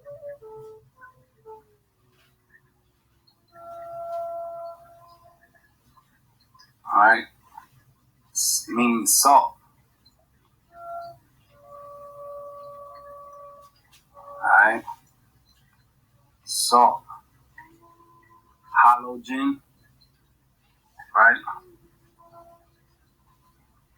Sal, salad, salami, salary. Salary, right? Like, you sweat to earn your wage. Right? Salary. Sal, salt. I know you're like, Natural, why are you highlighting this? Let's get it, right? Real quick. What is an ion? An ion is an atom or molecule with a net electric charge due to the loss or gain of one or more electrons. An ion, right? See, this language, I'm going to put it to you like this, right? We know the Moors gave the pale ones of Europe language. But we also know that language is of the angels, so-called angels. And then there comes a line where there's an in-between of angel and so-called man.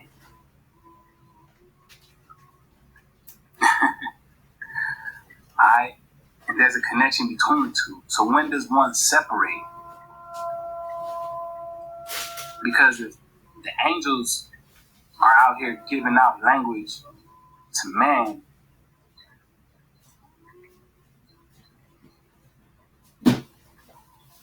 and the Moors are out here giving language to man, or a kind of man, what's really going on? Right? when you are found guilty of a crime, you are charged. Right? You are charged. Are you not? When you're billed for something, they charge you. Do they not? When your battery is running low on your smartphone, you go to charge it. Do you not? So we're just talking about ions, which is an electric charge. Oh, now you see why we were digging on the moon causes electricity? Why salt creates electricity? Because we're talking about ions.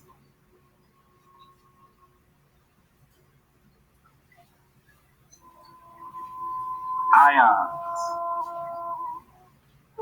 We're talking about salts. Salts and ions, right? So, what about this word right here?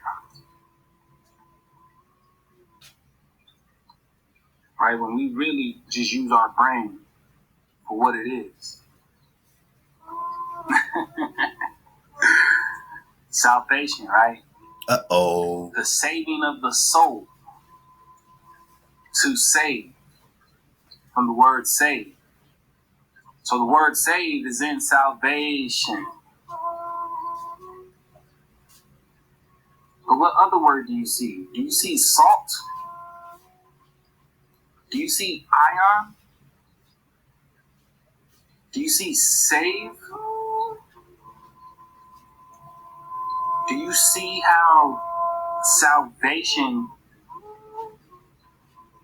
from the Christian perspective, from the perspective of the word in etymology, salvation is the saving of your salt-produced electrical charge. Salvation is the saving of the salt produced from your electrical charge. An atom, an ion is an atom or molecule with a net electric charge. Adam, atom, Adam, salvation. Saving the salt produced from an electrical charge. But why would you need to save your salt?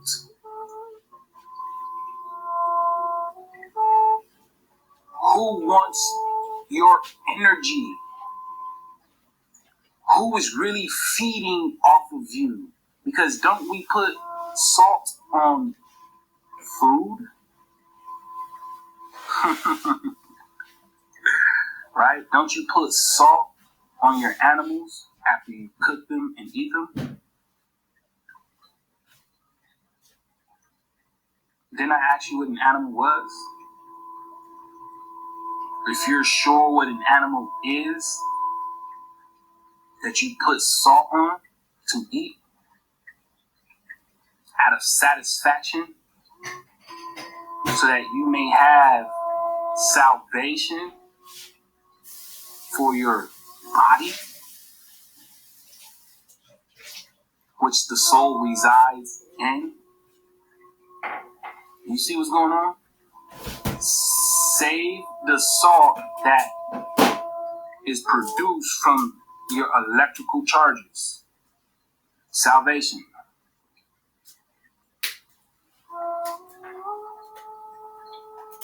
But I thought Jesus was your salvation. Or at least the way to it. Oh no, Shabbat. A little bird told me that the tribe needed a good story to hear for the Shabbat. So shalom to the real ones. Shalom. To the real ones. Ahab. This is for you. This is part. And if you can't tell, man, that this is for you, and we just, getting just getting a little few, just getting it for a few. The bro, man, is dynamic, man. You know what I mean? The way he proceeds, every step the bro takes, it's a movement, man. You know what I'm saying? So, Natural got the drop, for real, for real. And we didn't even get on his Cynocephaly drop, you know what I'm saying? He's just getting cozy. He's just getting cozy, man.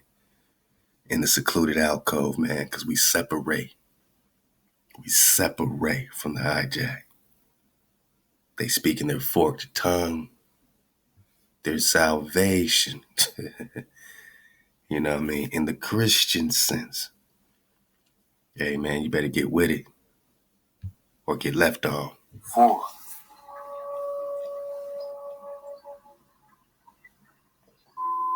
So see, you spend all your energy, all your so-called time on the earth, sweating, dripping your salt, producing electrical charges that make you sweat for a salary. For a salary, right? For a salary or money, Moneta, right? moneta. Money or money, right? Oh, boy. Because if Columbus is following the moon, remember Juno saved Syphilis, right? From being sacrificed. Now we got Moneta Juno. Mooney.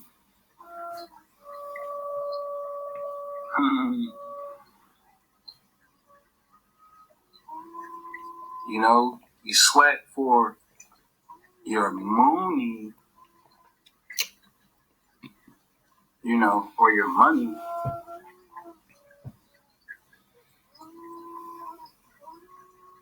No.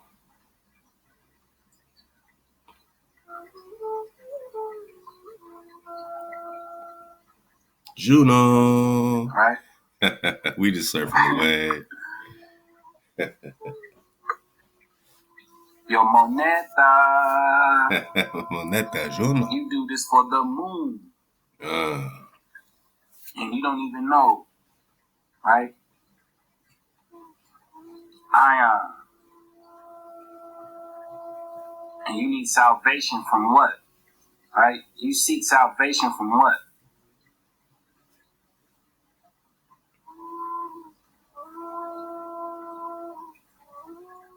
Right?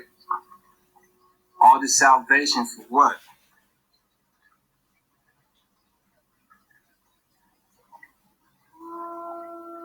You need saving from what? From sin? Cynocephaly. Isn't that what they teach you? Isn't that what you've been taught? Sin. We are all born in sin, right? We are all born in sin. We are all born in sin. Don't run away from me now, Shabbat. I know you believe in sin, so let's stick with your belief, right? Let's stick with the original narrative, the religious narrative. We are all born. And, you know what I mean? Just think about how when they say that this syphilis was also some type of airborne pathogen, right? That was bad air with a combination of Jupiter, Saturn, and Mars. And that this was a curse from their Apollo. It was this plague that it seemed like some type of, airborne situation. So you got the venereal situation, you got an airborne situation, you got a skin-to-skin situation. You know what I mean? There's levels to this sin, right? There's levels to this Cynocephaly, this Cynocephaly. There's levels to it. Sin, born into sin. You're literally born into this plague. I mean, to an extent, you know what I mean? If it's airborne, then we're born into this sin, right? Born into this situation. I mean, this is high level, you know what I'm saying, necromancy, witchcraft. Born in sin. Anana, right? Wow. Wow. Il Nana. Which is the god of the moon. Il Nana. Lil' Kim, sin, huh? right?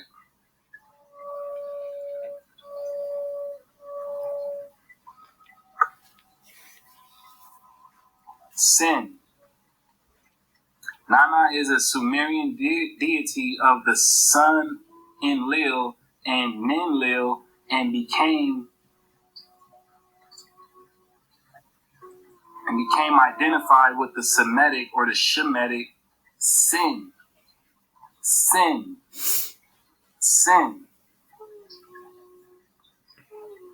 which is the moon.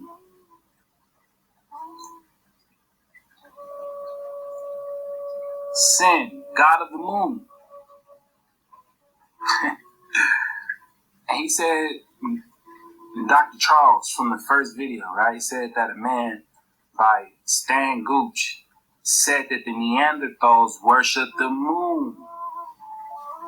But hold up, I thought that you needed salvation, right? I thought that you needed saving from sin. Sin, which is the moon. Sin, which is the moon. In the Shemitic language. Oh, you thought we didn't do any recon? Uh-oh. We recounters, man. So you born into this, you know what I'm saying, biological, chemical warfare.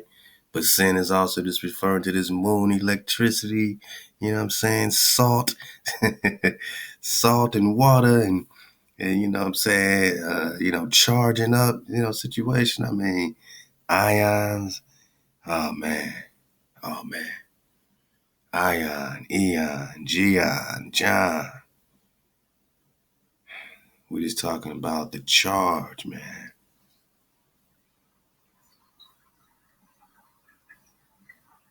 It says the occasional Assyrian spelling of Nana or Suen, which is sin, is due to the association with Akkadian, remember this, Akkadian, right? Nana Naru, which is the illuminator lamp. Uh-oh. An epiteton of the moon god.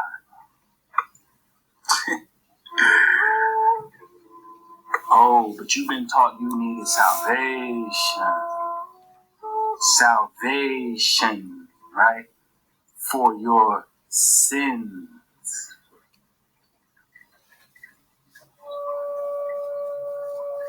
Even though salvation is the saving of your salt, which is produced from electrical charges for your sin or for your moon.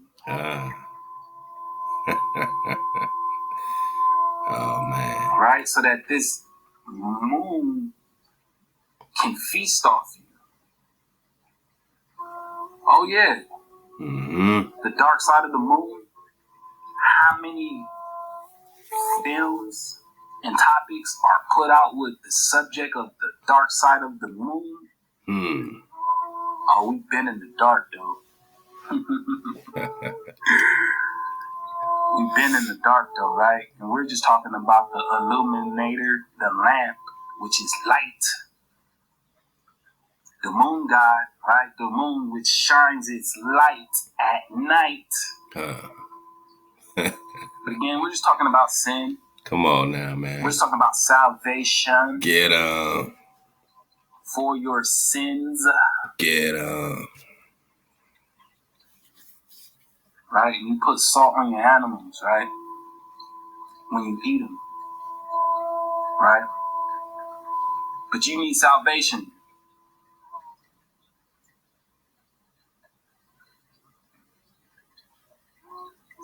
All right? These dogs, these wolves, they howl at the moon. Uh-oh. All right? They howl at the moon. They bay at the moon, don't they? Oh! To the moon. Man. The ill nana. The ill nana led old dog-headed of Ophir, huh?